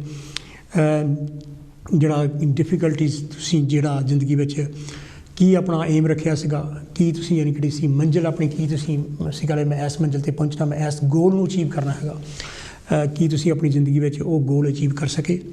ਜੇ ਨਹੀਂ ਕਰ ਸਕੇ ਤਾਂ ਕਿਉਂ ਨਹੀਂ ਕਰ ਸਕੇ, ਜਾਣ ਕੇ ਤੁਹਾਨੂੰ ਕਿਹੜੀਆਂ ਡਿਫੀਕਲਟੀਜ਼ ਆਈਆਂ ਅਤੇ ਉਹਨਾਂ ਨੂੰ ਅਚੀਵ ਕਰਨ ਦੇ ਲਈ ਤੁਸੀਂ ਕੀ ਕੀ ਤਰੱਦਦ ਕੀਤਾ, ਤੁਸੀਂ ਕੀ ਕੀ ਕੋਸ਼ਿਸ਼ਾਂ ਕੀਤੀਆਂ। ਹੈਲੋ ਜੀ, ਕੌਣ ਤੇ ਜੀ, ਕਿੱਥੋਂ ਬੋਲਦੇ? ਵੈਲਕਮ ਹੈ ਜੀ। ਹੈਲੋ। ਹਾਂਜੀ ਹਾਂਜੀ, ਕੀ ਕਹਿਣਾ ਚਾਹੋਗੇ? ਮਲਹੋਤਰਾ ਜੀ, ਮੈਂ ਭਗਵੰਤ ਬੈਸਰਮ ਤੋਂ ਬੋਲਦਾ। ਭਗਵੰਤ ਜੀ, ਕੀ ਕਹਿਣਾ ਚਾਹੋਗੇ ਅੱਜ ਦੇ ਮਸਲੇ ਤੇ? ਅਕਸਰ ਦੇ ਵਿੱਚ ਜਿਹੜਾ ਜ਼ਿੰਦਗੀ ਦਾ ਮੰਤਵ ਹੈ ਉਹਨੂੰ ਤੁਹਾਡਾ ਆਲਾ ਦੁਆਲਾ, ਤੁਹਾਡੇ ਜਿਹੜੇ ਉਹ ਤੁਹਾਡਾ ਮਿਥਦਾ, ਜਿਸ ਤਰ੍ਹਾਂ ਦੇ ਮਾਹੌਲ 'ਚ, ਜਿਹੇ ਜਿਹੇ ਕਲਚਰ ਦੇ ਵਿੱਚ, ਸੱਭਿਆਚਾਰ ਦੇ ਵਿੱਚ ਤੁਸੀਂ ਜੰਮੇ ਹੁੰਦੇ ਹੋ, ਹਾਂਜੀ, ਉਸ ਤੋਂ ਹੀ ਪ੍ਰਭਾਵਿਤ ਹੋ ਕੇ ਆਦਮੀ ਆਪਣਾ ਜਿਹੜਾ ਮੰਤਵ ਹੈ ਜ਼ਿੰਦਗੀ ਦਾ ਮਿਥਦਾ ਆ। ਹੁਣ ਇੰਗਲੈਂਡ ਦੇ, ਯੂਰਪ ਦੇ ਲੋਕਾਂ ਨੇ ਜਿਹੜਾ ਆਪਣਾ ਮੰਤਵ ਇਹਨਾਂ ਜ਼ਿੰਦਗੀ ਦਾ ਹੈਗਾ ਆ, ਉਹ ਸਾਡੇ ਏਸ਼ੀਆ ਤੇ ਇੰਡੀਆ ਦੇ ਲੋਕਾਂ ਨਾਲੋਂ ਅਲੱਗ ਆ।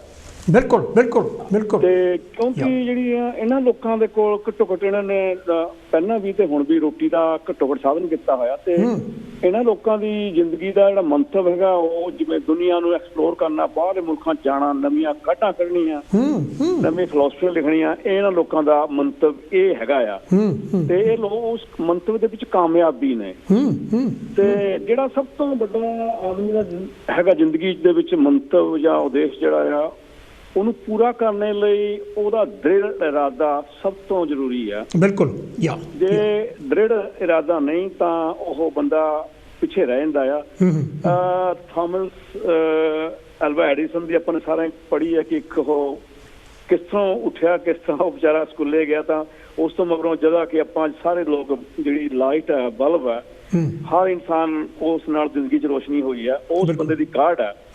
ਤੇ ਉਸ ਇਹ ਕਾਢ ਨੂੰ ਕੱਢਣ ਲਈ ਉਹਦੇ ਕੋਲ ਬਲਬ ਉਹਨੇ ਜਗਾਉਣਾ, ਉਹਨੂੰ ਇੰਨਾ ਕੁ ਪਤਾ ਲੱਗ ਗਿਆ ਸੀ ਕਿ ਬਲਬ ਬਣ ਸਕਦਾ ਆ, ਲਾਈਟ ਹੋ ਸਕਦੀ ਆ। ਔਰ ਉਹਨੇ ਟਰਾਈ ਐਂਡ ਟਰਾਈ ਅਗੇਨ, ਉਹਨੇ ਕੁਝ ਸੈਕਿੰਡਾਂ ਤੋਂ ਲੈ ਕੇ ਬਲਬ ਜਗਿਆ, ਫਿਰ ਉਸ ਤੋਂ ਲੈ ਕੇ ਅੱਜ ਜਿਹੜੇ ਬਲਬ ਹੈਗੇ ਤੁਹਾਡੇ ਸਾਹਮਣੇ ਆ ਵੀ ਸਾਲਾਂ ਬਾਅਦ ਜਗਦੇ। ਇਹ ਮਤਲਬ ਕਿ ਜਿਹੜਾ ਮੰਤਵ ਹੈ ਤੁਹਾਡਾ ਜ਼ਿੰਦਗੀ ਦਾ, ਜਿਹੜਾ ਬੰਦਾ ਪੱਕੇ ਇਰਾਦੇ ਦਾ ਹੈਗਾ ਆ, ਉਹ ਆਪਣੀ ਜ਼ਿੰਦਗੀ ਦਾ ਕਾਮਯਾਬ ਹੁੰਦਾ। ਇੱਕ ਸਧਾਰਨ ਆਦਮੀ ਆ ਮੇਰੇ ਵਰਗਾ, ਉਹਦੀ ਜ਼ਿੰਦਗੀ ਦਾ ਮਤਲਬ ਕੀ ਹੁੰਦਾ?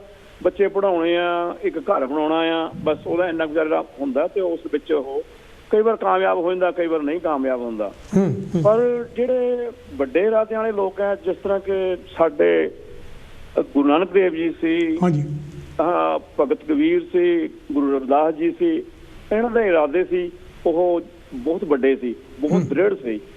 ਤੇ ਉਸ ਹਿਸਾਬ ਨਾਲ ਉਹਨਾਂ ਲੋਕਾਂ ਨੇ ਉਸ ਜ਼ਿੰਦਗੀ ਦੇ ਵਿੱਚ ਉਹਨਾਂ ਨੂੰ ਕਾਮਯਾਬ ਹੋਣ ਕਰਨੇ ਲਈ ਪੂਰਾ ਜ਼ੋਰ ਲਾਇਆ, ਔਰ ਉਹ ਕਾਮਯਾਬ ਹੋਏ ਨੇ। ਤੇ ਸਾਡਾ ਦੂਜਾ ਪਾਸਾ ਸਾਡੇ ਇੰਡੀਆ ਦਾ ਇਹ ਵੀ ਹੈਗਾ ਆ ਵੀ ਸਾਡੇ ਲੋਕਾਂ ਦਾ ਉੱਥੇ ਗਰੀਬੀ ਦੇ ਮਾਰੇ ਹੋਏ ਆ, ਅੰਧ ਵਿਸ਼ਵਾਸ ਦੇ ਵਿੱਚ ਜਕੜੇ ਹੋਏ ਆ। ਤੇ ਇੱਕ ਆਮ ਆ ਉੱਥੇ ਉਸ ਨੂੰ ਦੇਖਦੇ ਲੋਕ ਇਹੀ ਸੋਚ ਲੈਂਦੇ ਆ ਲੈ ਵੀ ਜੋਤਸ਼ੀ ਬਣਨਾ ਬਹੁਤ ਵਧੀਆ ਸਾਡੇ ਲਈ। ਹੈ ਨਾ, ਉਹਨਾਂ ਜ਼ਿੰਦਗੀ ਦਾ ਮਤਲਬ ਮੰਤਵ ਇੰਨਾ ਕੁ ਬਣ ਜਾਂਦਾ। ਜਿਹੜਾ ਅਸੀਂ ਲੋਕ ਹੈਗੇ ਆ ਵੀ ਜਿਹੜੇ ਉਹ ਹੁੰਦਾ ਬੰਦਾ ਵੀ ਅਸੀਂ ਮੈਂ ਟੀਚਰ ਬਣਾ, ਮੈਂ ਡਾਕਟਰ ਬਣਾ, ਉਹ ਉੱਥੇ ਉਸ ਤਰ੍ਹਾਂ ਦਾ ਨਹੀਂ ਹੈਗਾ। ਉੱਥੇ ਜਿਹੜਾ ਸਾਡਾ ਕਲਚਰ ਸਾਡੇ ਦੁਆਲੇ ਪੈਦਾ ਹੋਇਆ ਉਹ ਇਸ ਤਰ੍ਹਾਂ ਬਣ ਗਿਆ ਕਿ ਲੋਕਾਂ ਦੀ ਸੌਖੀ ਜ਼ਿੰਦਗੀ ਤੇ ਬਿਨਾਂ ਹੱਥ ਲਾਇਆ ਤੇ ਬਿਨਾਂ ਹੱਥ ਗੰਦੇ ਕੀਤਿਆਂ ਤੇ ਜ਼ਿੰਦਗੀ ਲੰਘਾਈ ਜਾਵੇ, ਇਹੀ ਉਹਨਾਂ ਦਾ ਮੰਤਵ ਬਣ ਗਿਆ ਆ। ਤੇ ਉਹ ਉਸ ਦੇ ਵਿੱਚ ਕਈ ਕਾਮਯਾਬ ਹੋ ਰਹੇ ਨੇ, ਲੁੱਟਣ ਦੇ ਵਿੱਚ ਤਾਂ ਜੋਤਸਪਤ ਪੁਣੇ ਦੇ ਵਿੱਚ ਤਾਂ ਬਹੁਤ ਲੋਕ ਕਾਮਯਾਬ ਨੇ। ਤੇ ਉਹ ਅਸਲ ਦੇ ਵਿੱਚ ਕੀ ਹੈ, ਸਾਰਾ ਕੁਝ ਮੈਂ ਦੇਖਦੇ ਹਾਂ ਬਈ ਇਹ ਤੁਹਾਡਾ ਆਲਾ ਦੁਆਲਾ ਤੁਹਾਡਾ ਨਾ ਤੁਹਾਡੀ ਜਿਹੜਾ ਜ਼ਿੰਦਗੀ ਦਾ ਮੰਤਵ ਹੈ ਉਹ ਫਿਕਸ ਕਰਦਾ ਆ ਤੇ ਤੁਹਾਡਾ ਦ੍ਰਿੜ ਇਰਾਦਾ ਉਹਨੂੰ ਪੂਰਾ ਕਰਨ ਦੇ ਵਿੱਚ ਕਰਦਾ ਹੈ। ਪਰ ਭਗਵੰਤ ਜੀ ਇਹ ਆਪਣੇ ਜਿੱਦਾਂ ਆਪਾਂ ਇੰਡੀਆ ਦੀ ਹੁਣ ਗੱਲ ਤੁਸੀਂ ਤੋਰੀ ਹੈਗੀ ਆ, ਉੱਥੇ ਤਾਂ ਕਿਸਮਤ ਬਾਅਦ ਵਿੱਚ ਵੀ ਇਹ ਪਹਿਲਾਂ ਲਿਖਿਆ ਆ ਇੱਦਾਂ ਹੀ ਹੋਣੀ ਆ। ਬਿਲਕੁਲ, ਮੈਂ ਐਸੇ ਗੱਲ ਤੇ ਮੈਂ ਉਹ ਸੀਗਾ ਵੀ ਜਿਹੜਾ ਅਸਲ ਦੇ ਵਿੱਚ ਕੀ ਹੈ, ਜਿਹੜੇ ਨਾ ਸਾਡੇ ਜਿਹੜੇ ਮੈਂ ਬਿਲਕੁਲ ਇਹ ਗੱਲ ਨੂੰ ਤੁਹਾਡੇ ਨਾਲ ਬਿਲਕੁਲ ਸਹਿਮਤ ਹਾਂ, ਕਿਉਂਕਿ ਜਿਹੜੇ ਉਹ ਲੋਕ ਉਹਨਾਂ ਦਾ ਇਹ ਆ ਵੀ ਜਿਹੜੇ ਕਿਸਮਤ ਵਾਸਤੇ ਹੈਗੇ, ਜੇ ਉਹਨਾਂ ਦਾ ਕੁੰਡੀ ਫਸ ਗਈ ਫਿਰ ਤਾਂ ਬਈ ਠੀਕ ਆ ਮੈਂ ਕੀਤਾ ਆ ਜਾਂ ਕਿਸਮਤ ਚੰਗੀ ਸੀਗੀ। ਜੇ ਕੁੰਡੀ ਨਹੀਂ ਫਸੀ, ਜੇ ਕੰਮ ਨਹੀਂ ਬਣਿਆ ਤਾਂ ਫਿਰ ਦੇਖੋ ਮੈਂ ਤਾਂ ਖੋਜ ਕੀਤੀ ਸੀਗੀ ਤੇ ਉਹ ਮਤਲਬ ਕਹਿੰਦੇ ਉਹਦੇ ਵਿੱਚ ਨਾ ਸਾਹੀ ਅੱਜ ਸਾਡਾ ਮੁਲਕ ਅਸੀਂ ਲੋਕ ਆ ਪਿੱਛੇ ਬੈਠੇ ਆ ਤੇ ਅਸਲ ਦੇ ਵਿੱਚ ਉਹ ਸਾਡੇ ਉਸ ਤੋਂ ਹੀ ਜ਼ਾਹਰ ਸਾਡੀ ਜਿਹੜੀ ਨੀਅਤ ਹੈ, ਸਾਡੇ ਇਰਾਦੇ ਹੁੰਦੇ ਆ।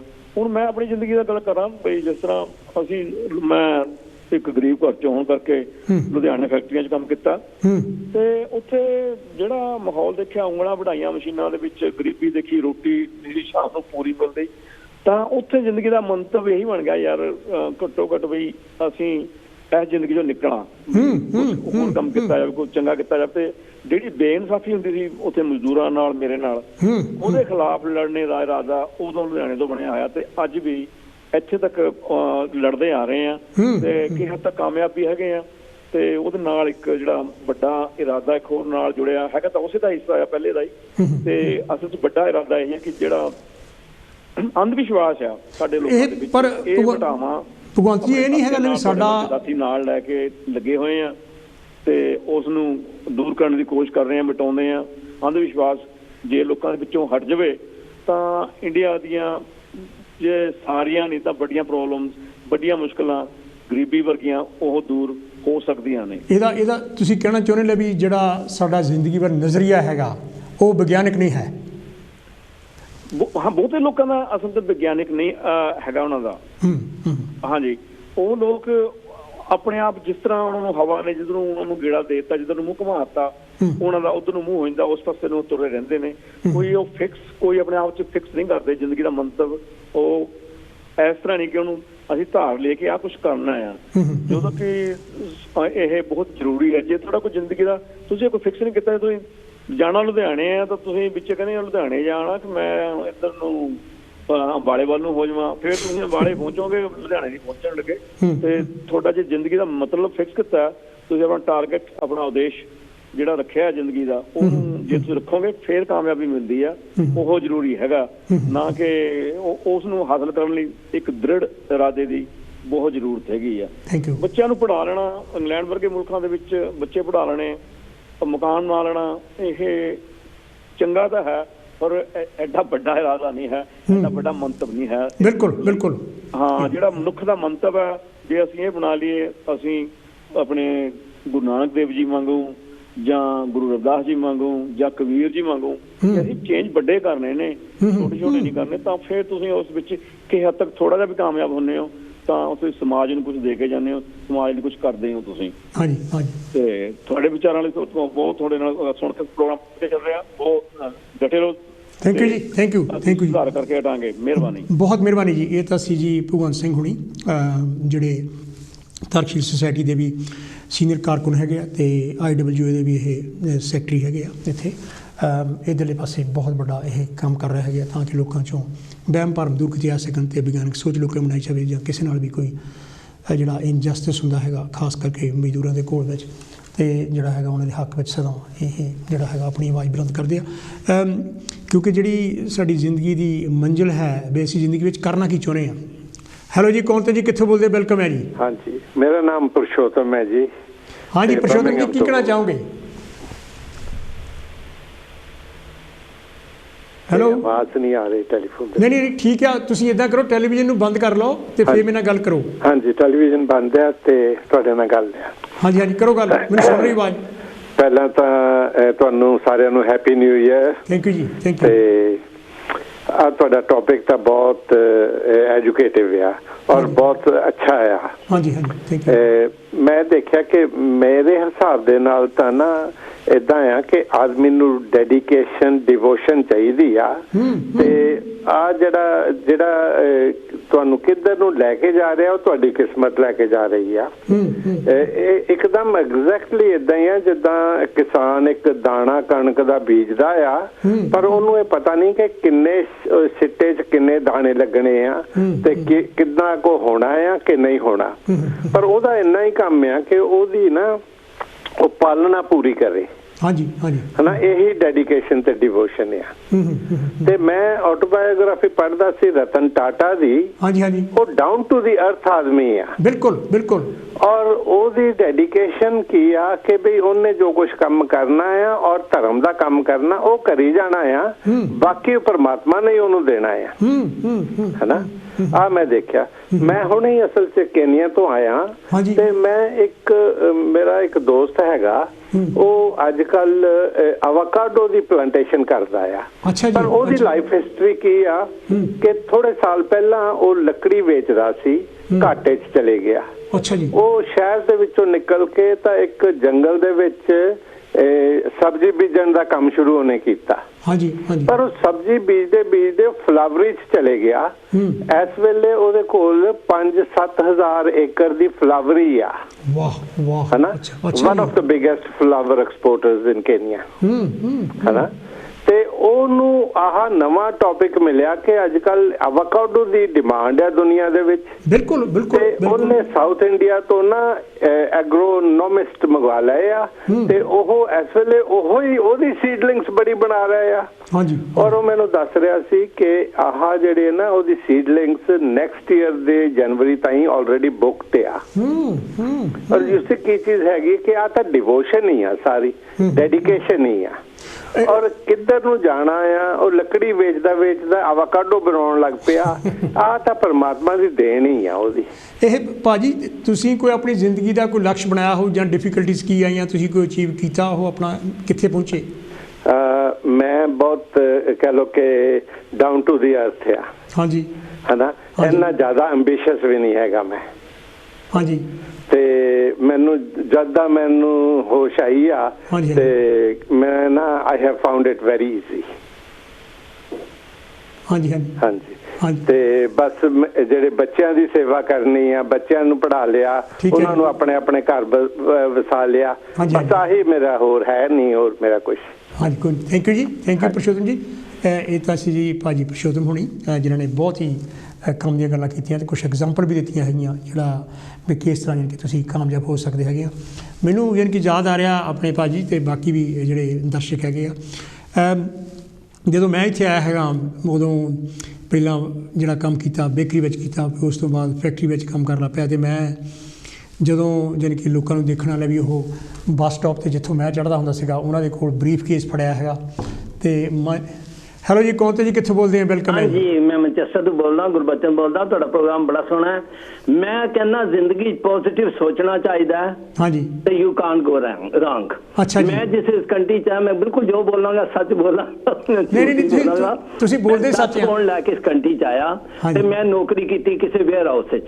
ਅੱਛਾ ਜੀ। ਮੈਂ ਦੇਖਿਆ ਬਈ ਇਹ ਇੱਥੋਂ ਮਾਲ ਖਰੀਦਦਾ, ਇੱਥੇ ਵੇਚਦਾ। ਹਾਂ ਹਾਂ। ਮੈਂ ਕਿਹਾ if he can do it why not me. ਮੇਰੇ ਕੋਲ ਕੋਈ ਪੈਸਾ ਸੀ ਨਹੀਂ ਸੀ, ਮੇਰੇ ਕੋਲ 10 ਪਾਉਂਡ ਲੈ ਕੇ ਆਇਆ ਸੀ। ਮੈਂ ਆਂਢ ਗੁਆਂਢ ਮੈਨੂੰ ਜਾਣਨ ਲੱਗ ਪਏ ਸੀ ਕਿਉਂਕਿ ਮੈਂ ਮਾਲ ਖਰੀਦ ਕੇ ਲਿਆਂਦਾ ਸੀ ਇਸ ਵੇਅਰ ਹਾਊਸ ਵਾਸਤੇ ਤੇ ਇਹ ਮਾਲਕ ਵੇਚਦਾ ਸੀ। ਮੈਂ ਆਂਢ ਗੁਆਂਢ ਗਿਆ, ਮੈਂ ਕਿਹਾ ਵੀ ਥੋੜਾ ਥੋੜਾ ਮੈਨੂੰ ਤੁਸੀਂ ਉਧਾਰ ਦੇ ਦਿਓ 25-25 ਪਾਉਂਡ ਦਾ, ਤੇ ਮੈਂ ਤੁਹਾਨੂੰ ਸ਼ਾਮੀ ਵਾਪਸ ਕਰ ਦਿਆਂਗਾ। ਉਹਨਾਂ ਮੈਨੂੰ ਤੇ ਟਰਸਟ ਕਰ ਲਿਆ। ਉਹਨਾਂ 25 ਦਾ ਮੈਂ 5-4 ਦੁਕਾਨਾਂ 300-400 ਪਾਉਂਡ ਦਾ ਮਾਲ ਬਣਾ ਕੇ ਮੈਂ ਸੀ ਸਾਈਡ ਤੇ ਚਲਾ ਜਾਂਦਾ ਸੀ। ਸਵੇਰੇ ਜਾਣਾ ਵੇਚ ਕੇ ਦੁਕਾਨਾਂ ਤੇ ਵੇਚ ਕੇ ਸ਼ਾਮੀ ਆ ਜਾਣਾ। ਜਿਤਨੇ ਦਾ ਮਾਲ ਲੈ ਕੇ ਜਾਣਾ ਸੀ ਮੈਂ ਤਕਰੀਬਨ ਉਸ ਤੋਂ ਦੁੱਗਣੇ ਪੈਸੇ ਬਣਾ ਕੇ ਲਿਆ ਜਾਂਦਾ। ਵਾਹ ਵਾਹ। ਤੇ ਉਹ ਮੈਂ ਹੈਰਾਨ ਹੁੰਦਾ ਸੀ, ਲੋਕੀ ਗੋਰੇ ਇਤਨੇ ਅੱਛੇ ਨੇ। ਮੈਂ ਕਹਿੰਦਾ ਅਗਰ ਦੇਵਤਾ ਰੱਬ ਰਹਿੰਦਾ ਤੇ ਇਸ ਮੁਲਕ 'ਚ ਰਹਿੰਦਾ। ਇੰਨਾ ਪਿਆਰ ਕਰਦੇ। ਕਈ ਜਗ੍ਹਾ ਮੈਨੂੰ ਬੜੀ ਪ੍ਰੋਬਲਮ ਹੁੰਦੀ ਸੀ, ਮੈਂ 10 ਵਾਰੀ ਗਿਆ ਕਈ ਵੇਅਰ ਹਾਊਸਾਂ 'ਚ, ਮਤਲਬ ਸੁਪਰ ਸਟੋਰ 'ਚ। ਮੈਂ ਮਾਲ ਵੇਚਣ ਜਾਣਾ, ਉਹ ਕਹਿੰਦੇ boss is not in, boss is on leave, boss is on lunch, ਮਤਲਬ ਟਾਲ ਦਿੰਦੇ ਸੀ। ਪਰ ਲੇਕਿਨ ਜਦੋਂ ਮੈਂ ਜਾਂਦਾ ਸੀ ਨਾ, ਇੱਕ ਦਫਾ ਇੱਕ ਬੰਦੇ ਕੋਲ ਮੈਂ 7 ਵਾਰੀ ਗਿਆ, ਮੈਂ ਵਾਪਸ ਆ ਗਿਆ। 8ਵੀਂ ਵਾਰ ਗਿਆ ਤੇ ਉਹ ਅਚਾਨਕ ਬਾਰਿਸ਼ ਹੁੰਦੀ ਵੀ ਸੀ ਤੇ ਸਟਾਫ ਚਾਹ ਪੀਂਦਾ ਪਿਆ ਸੀ। ਉਹਨਾਂ ਮੈਨੂੰ ਪੁੱਛਿਆ ਕਿ would you like to have a cup of tea, ਤੇ ਮੈਂ ਕਿਹਾ yes I love to have it. ਉਹਨਾਂ ਮੈਨੂੰ ਚਾਹ ਦਿੱਤੀ। ਮੈਂ ਫਟਾਫਟ ਨਾ ਆਪਣੀ ਕਾਜ 2-4 ਬਿਸਕਟ ਜਾਂ ਕੇਕ ਰੱਖਿਆ ਹੁੰਦਾ ਸੀ, ਉਹ ਨਾਲ ਟੇਬਲ ਤੇ ਰੱਖਤਾ। ਤੇ ਮੇਰੀ ਆਦਤ ਹੈ ਜੋ ਗੱਲ ਕਰਦਾ ਹੋਵੇ ਉਹਦੇ ਉੱਤੇ ਜੋਕ ਸੁਣਾ ਕੇ ਮੈਂ ਹਸਾ ਦੇਣਾ। ਇਹ ਗੱਲ ਤੇ ਸਿੱਖੋ ਮੈਨੂੰ ਹੁਣ ਵੀ, ਮੈਂ ਉਸੇ ਵੇਲੇ ਜੋਕ ਸੁਣਾ ਕੇ ਹਸਾ ਦੇਣਾ। ਉਹ ਮੈਂ 2-4 ਜੋਕ ਸੁਣਾਏ ਤੇ ਉਹ ਹੱਸੇ ਤੇ ਬਾਤ ਅੰਦਰੋਂ ਆ ਗਿਆ, ਵਾਈ ਯੂ ਆਰ ਲਾਫਿੰਗ। ਤੇ ਮੈਂ ਉਹਨਾਂ ਦੱਸਿਆ ਇਹ ਜੋਕ, ਉਹ ਮੈਨੂੰ ਅੰਦਰ ਲੈ ਗਿਆ। ਤੇ ਕੀ ਕਰਦਾ, ਮੈਂ ਕਿਹਾ, ਉਹਨੇ ਦੱਸਿਆ, ਕਹਿੰਦਾ ਠੀਕ ਹੈ ਮੈਂ ਤੈਨੂੰ ਆਰਡਰ ਦੇ। ਤੇ ਮੈਂ ਉੱਥੇ ਮਤਲਬ ਆਰਡਰ ਨੂੰ ਕਿਹਾ, ਕਹਿੰਦਾ ਗੁਣ ਹੋਣਾ ਚਾਹੀਦਾ, ਹੱਸਦਾ ਹੋਵੇ, ਮੁਸਕਰਾਣਾ ਹੋਵੇ ਤੇ ਯੂ ਕਾਂਟ ਗੋ ਰੌਂਗ। ਫਿਰ ਉਸ ਤੋਂ ਬਾਅਦ ਮੈਂ ਦੁਕਾਨ ਲਈ, ਦੁਕਾਨ ਸੈੱਟ ਕੀਤੀ, ਫਿਰ ਵੇਅਰ ਹਾਊਸ। ਇੱਕ ਹੋਰ ਸਭ ਤੋਂ ਵੱਡੀ ਪ੍ਰੋਬਲਮ ਮੈਂ ਦੱਸਾਂ ਕਿ ਸਾਡੇ ਬੰਦਿਆਂ 'ਚ ਕੀ ਹੈ, ਆਪਣੇ ਬੱਚੇ ਨੂੰ ਕਦੇ ਵੀ ਅੰਡਰ ਐਸਟੀਮੇਟ ਨਾ ਕਰੋ। ਬਿਲਕੁਲ ਬਿਲਕੁਲ। ਅਸੀਂ ਕਹਿੰਦੇ ਸਾਡਾ ਬੱਚਾ ਨਾ ਇਹ ਨਹੀਂ ਤਰੱਕੀ ਕਰਦਾ, ਇਹ ਨਖਿੱਦੇ, ਇਹ ਕੋਈ ਨਹੀਂ। ਮੇਰਾ ਬੱਚਾ ਨਾਲ ਆਇਆ, ਕਹਿੰਦਾ ਕੰਪਿਊਟਰ ਲਾਣਾ। ਮੈਂ ਕਿਹਾ ਯੈਸ ਗੋ ਹੈਡ, ਇਹ ਕਰਨਾ ਹੈ ਗੋ ਹੈਡ। ਠੀਕ ਹੈ, ਤੁਸੀਂ ਆਪਣਾ ਬੁਢਾਪੇ ਦਾ ਪੈਸਾ ਪਾਸੇ ਰੱਖੋ ਥੋੜਾ ਜਿਹਾ, ਲੇਕਿਨ ਬੱਚਿਆਂ ਨੂੰ ਉਤਸ਼ਾਹ ਕਰੋ। ਜੇ ਚੀਜ਼ ਕਰਨਾ ਚਾਹੁੰਦਾ ਉਹਨੂੰ ਦਿਓ। ਅਗਰ ਅੱਜ ਮੈਂ ਝੂਠ ਨਹੀਂ ਬੋਲਦਾ, ਹੀ is among those big people ਸਾਡੇ ਨਾਲ ਮਤਲਬ ਅਸੀਂ ਪਹੁੰਚ ਗਏ ਹਾਂ, ਜਿਹੜੇ ਸਿਰਫ ਇਸ ਕਰਕੇ ਕਿ ਮੈਂ ਬੱਚੇ ਨੂੰ ਖੁੱਲ੍ਹ ਦਿੱਤੀ। ਉਹ ਮਾਡਰਨ ਚੀਜ਼ਾਂ ਜਾਣਦਾ ਕਿ ਕੀ ਚੀਜ਼ ਵਿਕਦੀ ਹੈ, ਕੀ ਮੈਂ ਵੇਚ ਸਕਣਾ। ਤਾਂ ਮੈਂ ਹਮੇਸ਼ਾ ਬੱਚੇ ਕਹਿੰਦਾ ਵੀ ਪੇਰੈਂਟਸ ਨੂੰ, ਬਜ਼ੁਰਗਾਂ ਨੂੰ, ਦੇਖੋ ਸਾਰਾ ਪੈਸਾ ਤੁਸੀਂ ਨਾਲ ਨਹੀਂ ਕੱਢਣਾ, ਟੈਕਸ ਲੱਗ ਜਾਣਾ ਜਾਂ ਕੁਝ। ਤੁਸੀਂ ਅਗਰ ਥੋੜਾ ਜਿਹਾ ਆਪਣਾ ਬਚਾ ਲਓ, ਇਹ ਨਹੀਂ ਮੈਂ ਕਹਿੰਦਾ ਰੇਨੀ ਦੇ ਵਾਸਤੇ, ਲੇਕਿਨ ਇਹਨਾਂ ਬੱਚਿਆਂ ਨੂੰ ਜੇ ਕਹਿੰਦੇ ਤੁਸੀਂ ਕਰਨ ਦਿਓ, ਇਹਨਾਂ ਦੇ ਅੰਦਰ ਬੜੇ ਸੋਹਣੇ ਅੰਦਰ ਸਾਡਾ ਹੁੰਦਾ ਨਾ ਇੰਡੀਆ ਪੰਸਾਰੀ ਦੁਕਾਨ ਹੈ, ਉਹ ਪੰਸਾਰੀ ਰਹਿਣਾ, ਤੇਲੀ ਦੁਕਾਨ ਹੈ ਤੇਲੀ ਰਹਿਣਾ, ਜੇ ਹੋਰ ਕੋਈ ਦੁਕਾਨ ਹੈ ਉਹ ਕਦੇ ਸੋਚਦਾ ਹੀ ਨਹੀਂ ਬਈ ਨਾਈ ਹੈ ਤੇ ਨਾਈ ਰਹਿਣਾ, ਬਈ ਮੈਂ ਹੋਰ ਕੋਈ ਪ੍ਰੋਗਰਾਮ ਕਰ। ਇੱਥੇ ਬੱਚੇ ਬੜੇ ਤੇਜ਼ ਹਨ। ਬਿਲਕੁਲ, ਇਹਨਾਂ ਨੂੰ ਐਕਸਪਲੋਰ ਕਰੋ ਤੇ ਇਹ ਬੜਾ ਜ਼ਬਰਦਸਤ ਤੁਹਾਨੂੰ ਫਾਇਦਾ ਦੇ ਸੇ। ਉਹ ਹਮੇਸ਼ਾ ਉੱਤੇ ਲੈ ਜਾਂਦੇ ਨੇ। ਮੈਂ ਦੱਸਿਆ ਨਾ, ਮਾਂ ਸਭ ਕੁਝ ਜਾਣਦੀ ਹੈ। ਇੱਕ ਬੱਚਾ ਜਾਂਦਾ ਨਾ ਮਾਂ ਕੋਲ 5 ਸਾਲ ਦਾ, ਤੇ ਮਾਂ ਨੂੰ ਕਹਿੰਦਾ ਮਮ ਆਈ ਲਵ ਯੂ, ਮਾਂ ਸਮਝ ਜਾਂਦੀ ਇਹਨੂੰ ਚਾਕਲੇਟ ਚਾਹੀਦੀ ਹੈ, ਉਹ ਚਾਕਲੇਟ ਦੇ ਦਿੰਦਾ। ਫਿਰ ਜਾਂਦਾ ਮਮ 15 ਸਾਲ ਦਾ ਹੁੰਦਾ, ਫਿਰ ਮਮ ਆਈ ਲਵ ਯੂ, ਮਾਂ ਸਮਝ ਜਾਂਦੀ ਇਹਨੂੰ 15-20 ਪਾਉਂਡ ਖਰਚਣ ਵਾਸਤੇ ਚਾਹੀਦੇ ਦੇ ਦਿੰਦੀ ਹੈ। ਫਿਰ ਜਦੋਂ 25 ਸਾਲ ਦਾ ਹੁੰਦਾ, ਫਿਰ ਜਾਂਦਾ ਮਮ ਆਈ ਲਵ ਯੂ, ਮਾਂ ਸਮਝ ਜਾਂਦੀ ਇਹਦਾ ਕਿਸੇ ਕੁੜੀ ਨਾਲ ਪੇਚਾ ਲੱਗ ਗਿਆ, ਇਹ ਵਿਆਹ ਕਰਾਉਣਾ ਚਾਹੁੰਦਾ। 40 ਦਾ ਹੁੰਦਾ ਤੇ ਫਿਰ ਜਾਂਦਾ, ਕਹਿੰਦਾ ਮਮ ਆਈ ਲਵ ਯੂ, ਮਾਂ ਕਹਿੰਦੀ ਤੈਨੂੰ ਆਖਿਆ ਸੀ ਇਸ ਕੁੜੀ ਨਾਲ ਵਿਆਹ ਨਾ ਕਰਾ, ਹੁਣ ਤੂੰ ਪਛਤਾਉਂਦਾ ਪਿਆ। ਜਦੋਂ 55 ਦਾ ਹੁੰਦਾ ਤੇ ਫਿਰ ਜਾਂਦਾ ਮਮ ਆਈ ਲਵ ਯੂ, ਮਾਂ ਕਹਿੰਦੀ ਹੈ ਲਵ ਯੂ, ਪਰ ਮੈਂ ਕਿਸੇ ਚੀਜ਼ ਦੇ ਉੱਤੇ ਨਾ ਰਜਿਸਟਰੀ ਤੇ ਸਾਈਨ ਨਹੀਂ ਕਰਨੇ, ਬਿਲਡਿੰਗ ਤੇ ਪ੍ਰਾਪਰਟੀ ਤੇ ਨਾਂ ਨਹੀਂ ਲਵਾਉਣੀ। ਸੋ ਕਹਿੰਦਾ ਭਾਵੇਂ ਕਿ now we are well settled, we are on the top on businessman ਪੀਪਲਾਂ 'ਚ ਅਸੀਂ ਹੈਗੇ ਹਾਂ। ਕਹਿੰਦਾ ਭਾਵੇਂ ਕਿ ਪੋਜ਼ਿਟਿਵ ਸੋਚੋ, ਅਗਰ ਮੈਂ 10 ਪਾਉਂਡ ਦੀ ਨੌਕਰੀ ਕਰਦਾ ਸੀ, ਮੈਂ ਉੱਥੇ ਬੈਠਾ ਰਹਿੰਦਾ ਤੇ ਅੱਜ ਉੱਥੇ ਹੀ ਸੀ। ਬਿਲਕੁਲ। ਅੱਛਾ, ਇਹ ਕੰਟਰੀ ਬੜਾ ਚੰਗਾ ਹੈ। ਬਿਲਕੁਲ ਬਿਲਕੁਲ। ਬੰਦਾ ਮਿਹਨਤੀ ਹੋਵੇ ਨਾ, ਉਹਨੂੰ ਪੂਰਾ ਜੱਸੇ ਮਿਲਦਾ। ਮੈਂ ਦੇਖਣਾ ਛੋਟੇ ਦੁਕਾਨਦਾਰਾਂ ਦੇ ਪੁੱਤਰ ਡਾਕਟਰ ਬਣੇ, ਇੰਜੀਨੀਅਰ ਬਣੇ, ਹੋਰ ਵੱਡੀਆਂ ਪੋਸਟਾਂ ਤੇ ਲੱਗੇ। ਕਿਉਂ? ਇਸ ਕੰਟਰੀ 'ਚ ਚਾਂਸ ਹੈਗਾ। ਬਿਲਕੁਲ ਬਿਲਕੁਲ। ਇੰਡੀਆ 'ਚ ਤੁਸੀਂ ਬੰਦਾ ਮਰ ਜਾਂਦਾ, ਉਹਦੇ ਘਰ ਨਹੀਂ ਜੁੜਦੀ। ਮੈਂ ਕਹਿੰਦਾ ਕਾਰੀ ਉਮਰ ਨਹੀਂ ਜੁੜਦਾ। ਜਾਂ ਇੱਥੇ 3 ਮਹੀਨਿਆਂ ਜਿਹੜੇ ਬੰਦੇ ਮੈਂ ਧੱਕੇ ਨਾਂਦੇ ਆ, ਕਾਰ ਵੀ ਲੈ ਲੈਂਦੇ, ਮਕਾਨ ਵੀ ਲੈ ਲੈਂਦੇ, ਔਰ ਫਸਟ ਕਾਰ ਟੋਰ ਨਾਲ ਰਹਿੰਦੇ ਪਿਆ। ਇਦਾਂ ਹੈ। ਸੋ ਚੀਜ਼ ਹੈ ਕਿ ਜਿਹੜਾ ਬੰਦਾ ਇੱਕ ਵਾਰ ਸੋਚ ਲਵੇ, ਮੈਂ ਇੱਥੇ ਮਿਹਨਤੀ ਬੰਦੇ ਦੀ ਕਦਰ ਹੈ। ਬਿਲਕੁਲ ਬਿਲਕੁਲ। ਇਹ ਕਹਿੰਦਾ ਆਲਸੀ ਦਾ ਮੈਂ ਨਹੀਂ ਕਹਿੰਦਾ, ਜਿਹੜਾ ਸੋਚਦਾ ਮੈਂ ਬੈਨੀਫਿਟ ਹੀ ਲੈਣਾ, ਨਹੀਂ। ਔਰ ਸਭ ਤੋਂ ਤਜ਼ੀਬ ਇਸ ਕੰਟਰੀ 'ਚ ਅਗਰ ਤੁਸੀਂ ਟੇਬਲ ਤੇ ਬੈਠੋਗੇ ਨਾ, ਤੇ ਹਮੇਸ਼ਾ ਜਦੋਂ ਹੀ ਖਾਣਾ ਲੱਗਾ ਨਾ, ਕਦੇ ਕੋਈ ਹੱਥ ਨਹੀਂ ਪਾਏਗਾ। ਆਦਮੀ ਚਾਹ ਕੇ ਪਹਿਲਾਂ ਜਿੱਧਰ ਲੇਡੀ ਬੈਠੀ ਹੈ ਸੱਜੇ, ਉਹਨੂੰ ਪਹਿਲੇ ਪੁੱਛੇਗਾ, ਫਿਰ ਦੂਜੇ ਪਾਸੇ ਪੁੱਛ ਕੇ ਫਿਰ ਆਪ ਪਾਏਗਾ। ਹਰ ਚੀਜ਼ ਆਏਗਾ ਨਾ ਟੇਬਲ ਤੋਂ ਪਹਿਲੇ ਆਣ ਗੁਆਂਢ ਆਫ। ਸਾਡਾ ਪਹਿਲਾਂ ਕਹਿੰਦੇ ਬੱਲਾ ਪਲੇਟ ਭਰ ਲਵਾਂ, ਸ਼ਾਇਦ ਪਿੱਛੋਂ ਬੱਚੇ ਨਾ ਬਚੇ। ਦੇਖੋ ਭਾਵੇਂ 2 ਮਿੰਟ ਲੱਗ ਜਾਣ, ਬੰਦਾ ਪਿੱਛੇ ਆਂਦਾ ਨਾ ਦਰਵਾਜ਼ਾ ਖੋਲ ਕੇ ਰੱਖਣਗੇ। ਜਿਹੜਾ ਹੈਂਡੀਕੈਪ ਬੰਦਾ ਇੱਕਦਮ ਸਾਰੇ ਉਹਦੀ ਹੈਲਪ ਕਰਕੇ ਪੌੜੀਆਂ ਚੜਾਣਗੇ। ਉਹਨਾਂ ਨੇ ਅੰਦਰੋਂ ਹੀ ਸਪਿਰਿਟ ਆਂਦੀ ਹੈ ਬਈ ਮੈਂ ਦੌੜ ਕੇ ਇਸ ਬੰਦੇ ਦੀ ਮਦਦ ਕਰਾਂ, ਇਹ ਹੈਂਡੀਕੈਪ ਇਹ ਪੌੜੀ ਨਹੀਂ ਚੜ ਸਕੇਗਾ। ਇੰਡੀਆ ਕਹਿੰਦਾ ਯਾਰ ਛੱਡ, ਕਿਹੜੇ ਗੰਦੇ ਬੰਦੇ ਦੇ ਕੋਲ ਤੂੰ ਜਾਂਦਾ ਪਿਆ, ਤੈਨੂੰ ਬਿਮਾਰੀ ਲੱਗ ਜਾਏਗੀ। ਉਹ ਨਾ ਇਹ ਇੰਜ ਜੱਫੀ ਗੰਦਾ ਵੀ ਬੱਚਾ ਹੋਏਗਾ ਨਾ, ਗੋਰੀ ਕਹੇਗੀ ਕਿੰਨਾ ਬਿਊਟੀਫੁਲ ਉਹ ਮਾਂ ਦਾ ਦਿਲ ਰੱਖ ਦਿੰਦਾ। ਸਾਡੇ ਵਿਆਹ ਤੇ ਕੁੜੀਆਂ ਜਾਂਦੀਆਂ ਤਿਆਰ ਹੋ ਕੇ ਨਾ ਲੇਡੀਜ਼, ਕੋਈ ਨਾ ਕੋਈ ਬੰਦਾ ਕਹਿ ਕੇ ਸੂਟ ਪਾਇਆ ਯਾਰ, ਨਾ ਰੰਗ ਕੀਤੇ ਮੈਚ ਨਾ ਲੱਗੀ, ਬੜੀ ਭੈੜੀ ਲੱਗਦੀ। ਉਹਦੀ ਸਾਰੀ ਹੌਲੀਡੇ ਉਹਦਾ ਜਿਹੜਾ ਵਿਆਹ ਵੇ ਨਾ ਸਾਰਾ ਖਰਾਬ ਕਰ ਜਾਂਦੀ। ਕਹਿੰਦੀ ਕਿਸ ਮਨੂਸ ਦੇ ਪੱਲੇ ਪਈਆਂ, ਕਿਸ ਮਨੂਸ ਤੇ ਮੈਨੂੰ ਤੱਕਿਆ ਜਿਹਨੇ ਇਹ ਦਿਮਾਗ ਦਿੱਤੇ। ਤਾਂ ਜਦੋਂ ਵੀ ਜਾਓ ਉਹਦੀ ਅਪਰੀਸ਼ੀਏਟ ਕਰੋ, ਬਹੁਤ ਸੋਹਣੀ ਲੱਗਦੀ ਵੀ ਤੇ ਬੜੀ ਤੂੰ ਕੀ ਖਾਣੀ ਹੈ, ਬੜੀ ਸੋਹਣੀ। ਤਾਂ ਜੇ ਉਹਦਾ ਦਿਲ ਵੀ ਰਹਿ ਜਾਏ ਤੇ ਤੁਸੀਂ ਵੀ ਖੁਸ਼, ਉਹ ਵੀ ਤੁਹਾਡੀ 10 ਵਾਰ ਇੱਜ਼ਤ ਕਰੇਗਾ ਵੀ ਆਂਟੀ ਕਿੰਨੀ ਚੰਗੀ ਹੈ, ਮੈਨੂੰ ਕਿੰਨੇ ਪਿਆਰ ਨਾਲ ਮਿਲੀ ਹੈ। ਤਾਂ ਮੈਂ ਹਮੇਸ਼ਾ ਕਹਾਂਗਾ ਜਦੋਂ ਵੀ ਤੇ ਇਸ ਤਰ੍ਹਾਂ ਮੁਸਕਰਾਓ ਕਿ ਜਿਸ ਤਰ੍ਹਾਂ ਅਸੀਂ ਮੂੰਹ ਹੀ ਲੈ ਲਈਏ ਮੁਸਕਰਾਹਟ। ਤੁਹਾਡਾ ਗੱਲ ਕਰਕੇ ਮੈਂ ਜ਼ਿਆਦਾ ਟਾਈਮ ਨਹੀਂ ਲੈਂਦਾ ਕਿਉਂਕਿ ਬੰਦੇ ਹੋਰ ਵੇਟ ਕਰ ਰਹੇ ਨੇ। ਮੈਂ ਤੁਹਾਨੂੰ ਜ਼ਰੂਰ ਹਸਾ ਕੇ ਜਾਣਾ। ਮੈਂ ਇੱਕ ਵਾਰ ਗਿਆ ਜੋਸ਼ੀ ਕੋਲ, ਮੈਂ ਕਿਹਾ ਯਾਰ ਮੇਰੀ ਵਾਈਫ ਨਾਲ ਲੜਾਈ ਹੁੰਦੀ ਹੈ ਤੇ ਮੈਨੂੰ ਕੋਈ ਹਾਲ ਦੱਸ ਕੇ ਲੜਾਈ ਨਾ ਹੋਵੇ। ਅੱਛਾ ਜੀ। ਕਹਿੰਦਾ ਤੂੰ ਜਦੋਂ ਵੀ ਘਰ ਜਾ ਰੋਟੀ ਖਾਣ ਲੱਗੇ ਨਾ ਤੇ ਵਾਈਫ ਦੀ ਰੋਟੀ ਦੀ ਤਾਰੀਫ ਕਰਿਆ ਕਰ, ਲੇਡੀਜ਼ ਬੜੀਆਂ ਖੁਸ਼ ਹੁੰਦੀਆਂ। ਅੱਛਾ, ਤੂੰ ਅੱਗੇ ਕਦੇ ਕੀਤੀ ਇਹ ਤਾਰੀਫ? ਮੈਂ ਕਿਹਾ ਨਹੀਂ। ਤੇ ਕਹਿੰਦਾ ਅੱਜ ਤੂੰ ਬਾਅਦ ਜਦੋਂ ਰੋਟੀ ਘਰ ਖਾਏ ਤੂੰ ਵਾਈਫ ਦੀ ਤਾਰੀਫ ਕਰਿਆ ਕਰ, ਖਾਣੇ ਦੀ ਵਾਈਫ ਬੜੀਆਂ ਖੁਸ਼ ਹੁੰਦੀਆਂ। ਮੈਂ ਕਿਹਾ ਠੀਕ ਹੈ ਮੈਂ ਕਰਾਂਗਾ। ਮੈਂ ਘਰ ਗਿਆ ਤੇ ਮੈਂ ਰੋਟੀ ਲੱਗੀ ਸੀ ਟੇਬਲ ਤੇ, ਤਾਰੀਫ ਕਰਨੀ ਸ਼ੁਰੂ ਕਰੀ, ਪਰੌਠੇ ਬੜੇ ਸੋਹਣੇ, ਸਬਜ਼ੀ ਬਣਾਣੀ ਬੜੀ। ਉਹ ਮੇਰੀ ਵਾਈਫ ਨੇ ਡੰਡਾ ਚਾ ਲਿਆ।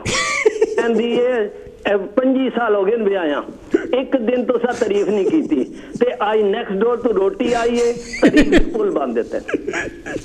ਇਹ ਕਦੇ ਕਦੇ ਬੰਦਾ ਅਸੀਂ ਦੋਵੇਂ ਗਏ ਮੀਆਂ ਬੀਬੀ ਨੈਕਸਟ ਡੋਰ ਰੋਟੀ ਖਾਣ ਵਾਸਤੇ ਤੇ ਮੈਂ ਨਾ ਆਪਣਾ ਵਾਈਫ ਨੂੰ ਕਦੇ ਡਾਰਲਿੰਗ, ਕਦੇ ਸਵੀਟ, ਕਦੇ ਹਾਨੀ ਕਵਾਂ। ਤੇ ਜਦੋਂ ਰੋਟੀ ਖਤਮ ਹੋ ਗਈ ਦੋਵੇਂ ਲੇਡੀਜ਼ ਗਈਆਂ ਕਿਚਨ ਚ ਤੇ ਮੈਨੂੰ ਗੁਆਂਢੀ ਪੁੱਛਣ ਲੱਗਾ ਯਾਰ ਗੁਰਬਚਨ ਹੋਣੀ ਵੀ ਤੇਰਾ ਇਤਨਾ ਪਿਆਰ ਹੈ, ਕਦੇ ਹਾਨੀ, ਕਦੇ ਡਾਰਲਿੰਗ, ਕਦੇ ਸਵੀਟ ਵਾਈਫ ਨੂੰ ਕਹਿ ਰਿਹਾ। ਉਹ ਮੈਂ ਕਿਹਾ ਪਿਆਰ ਨਹੀਂ, ਮੈਂ ਵਾਈਫ ਦਾ ਨਾਂ ਭੁੱਲ ਗਿਆ ਵਾਂ। ਜੂਲੀ ਸ਼ਕੁੰਤਲਾ ਕਹਿ ਦਿੰਦਾ ਤੇ ਵਕਤਾ ਪੈ ਜਾਣਾ। ਮੈਂ ਵਾਈਫ ਕਹਿੰਦੀ ਅੱਜ ਤੇ ਮੈਂ ਟੀਵੀ ਤੋਂ ਸੁਣਿਆ ਕਿ ਆਦਮੀ ਜਿਹੜਾ ਨਾ ਵਾਈਫ ਦੀ ਤਾਰੀਫ ਕਰੇ, ਬੜੀ ਸੋਹਣੀ ਲੱਗਦੀ ਏ, ਉਹ ਕਰਦੀ ਏ ਨਾ ਤੇ ਵਾਈਫ ਜਿਹੜੀ ਹੈ ਟੈਨਸ਼ਨ ਤੋਂ ਬਾਹਰ ਹੋ ਜਾਂਦੀ ਹੈ। ਤੇ ਤੁਸੀਂ ਇੰਜ ਕਰਿਆ ਕਰੋ, 2-3 ਵਾਰੀ ਮੇਰੀ ਸਿਫਤ ਕਰਿਆ ਕਰੋ। ਮੈਂ ਕਿਹਾ ਦੇਖ ਮੈਂ ਤੇ ਤੇਰੀ ਸਿਫਤ ਕਰਾਂਗਾ, ਤੂੰ ਤੇ ਟੈਨਸ਼ਨ ਤੋਂ ਬਾਹਰ ਹੋ ਜਾਏਗੀ, ਪਰ ਮੈਂ ਜੇ ਝੂਠ ਬੋਲਾਂਗਾ ਤੇ ਮੈਂ ਤੇ ਸਿੱਧਾ ਨਰਕ ਵਿੱਚ ਜਾਵਾਂਗਾ। ਠੀਕ ਹੈ ਗੁਰਬਚਨ ਜੀ, ਬਹੁਤ ਮਿਹਰਬਾਨੀ। ਓਕੇ ਜੀ ਗੁਰਬਚਨ ਜੀ। ਇਹ ਤਾਂ ਸੀ ਜੀ ਗੁਰਬਚਨ ਹੋਣੀ ਮਾਨਚੈਸਟਰ ਤੋਂ, ਬੜੀਆਂ ਪਿਆਰੀਆਂ ਗੱਲਾਂ ਕਰ ਗਏ ਆ, ਸਾਨੂੰ ਹਸਾ ਕੇ ਵੀ ਕਿਹਾ ਹੈਗਾ। ਜ਼ਿੰਦਗੀ ਜ਼ਿੰਦਾਦਿਲੀ ਦਾ ਨਾਂ ਹੈ, ਜਿਸ ਤਰ੍ਹਾਂ ਆਪਾਂ ਕਹਿੰਦੇ ਹੈਗੇ ਆ। ਜਿਹੜਾ ਤੁਹਾਡਾ ਐਟੀਟਿਊਡ ਹੈ ਉਹ ਕਈ ਵਾਰੀ ਜਿਹੜੇ ਬਹੁਤ ਕਈ ਇਹੋ ਜਿਹੇ ਕੰਮ ਹੁੰਦੇ ਆ ਜਿਹੜੇ ਤੁਹਾਡੇ ਨਹੀਂ ਪੂਰੇ ਹੁੰਦੇ, ਉਹ ਵੀ ਕੰਮ ਤੁਹਾਡੇ ਪੂਰੇ ਹੋ ਜਾਂਦੇ ਆ। At the end of the day we are human beings. ਅਤੇ ਇਸ ਮੁਲਕ ਨੇ ਬਹੁਤ ਸਾਰੀਆਂ ਓਪਰਚੁਨਿਟੀਜ਼ ਦਿੱਤੀਆਂ ਹੈਗੀਆਂ।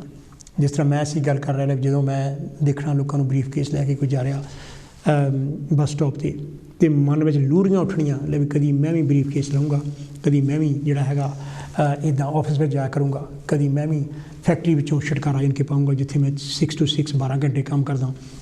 ਅਤੇ ਉਹ ਫਿਰ ਜਿਹੜਾ ਹੈਗਾ ਜੇ ਤੁਹਾਡੇ where there is a will there is a way, ਜੇ ਤੁਹਾਡੀ ਡਿਟਰਮੀਨੇਸ਼ਨ ਹੈ, ਜਿਸ ਤਰ੍ਹਾਂ ਬਹੁਤ ਸਾਰੇ ਕਾਲਰਸ ਨੇ ਗੱਲ ਕੀਤੀ ਹੈਗੀ ਆ, ਤੁਹਾਡੇ ਕੋਈ ਮੰਜ਼ਿਲ ਜਾਣੀ ਕਿ ਬਹੁਤ ਕਲੀਅਰ ਹੈਗੀ ਆ, ਦੈਨ ਯੂ ਸਟਾਰਟ ਫੋਕਸਿੰਗ ਅਤੇ ਤੁਸੀਂ ਫਿਰ ਉਹਨੂੰ ਅਚੀਵ ਕਰ ਲੈਣੇ ਹੈਗੇ ਆ।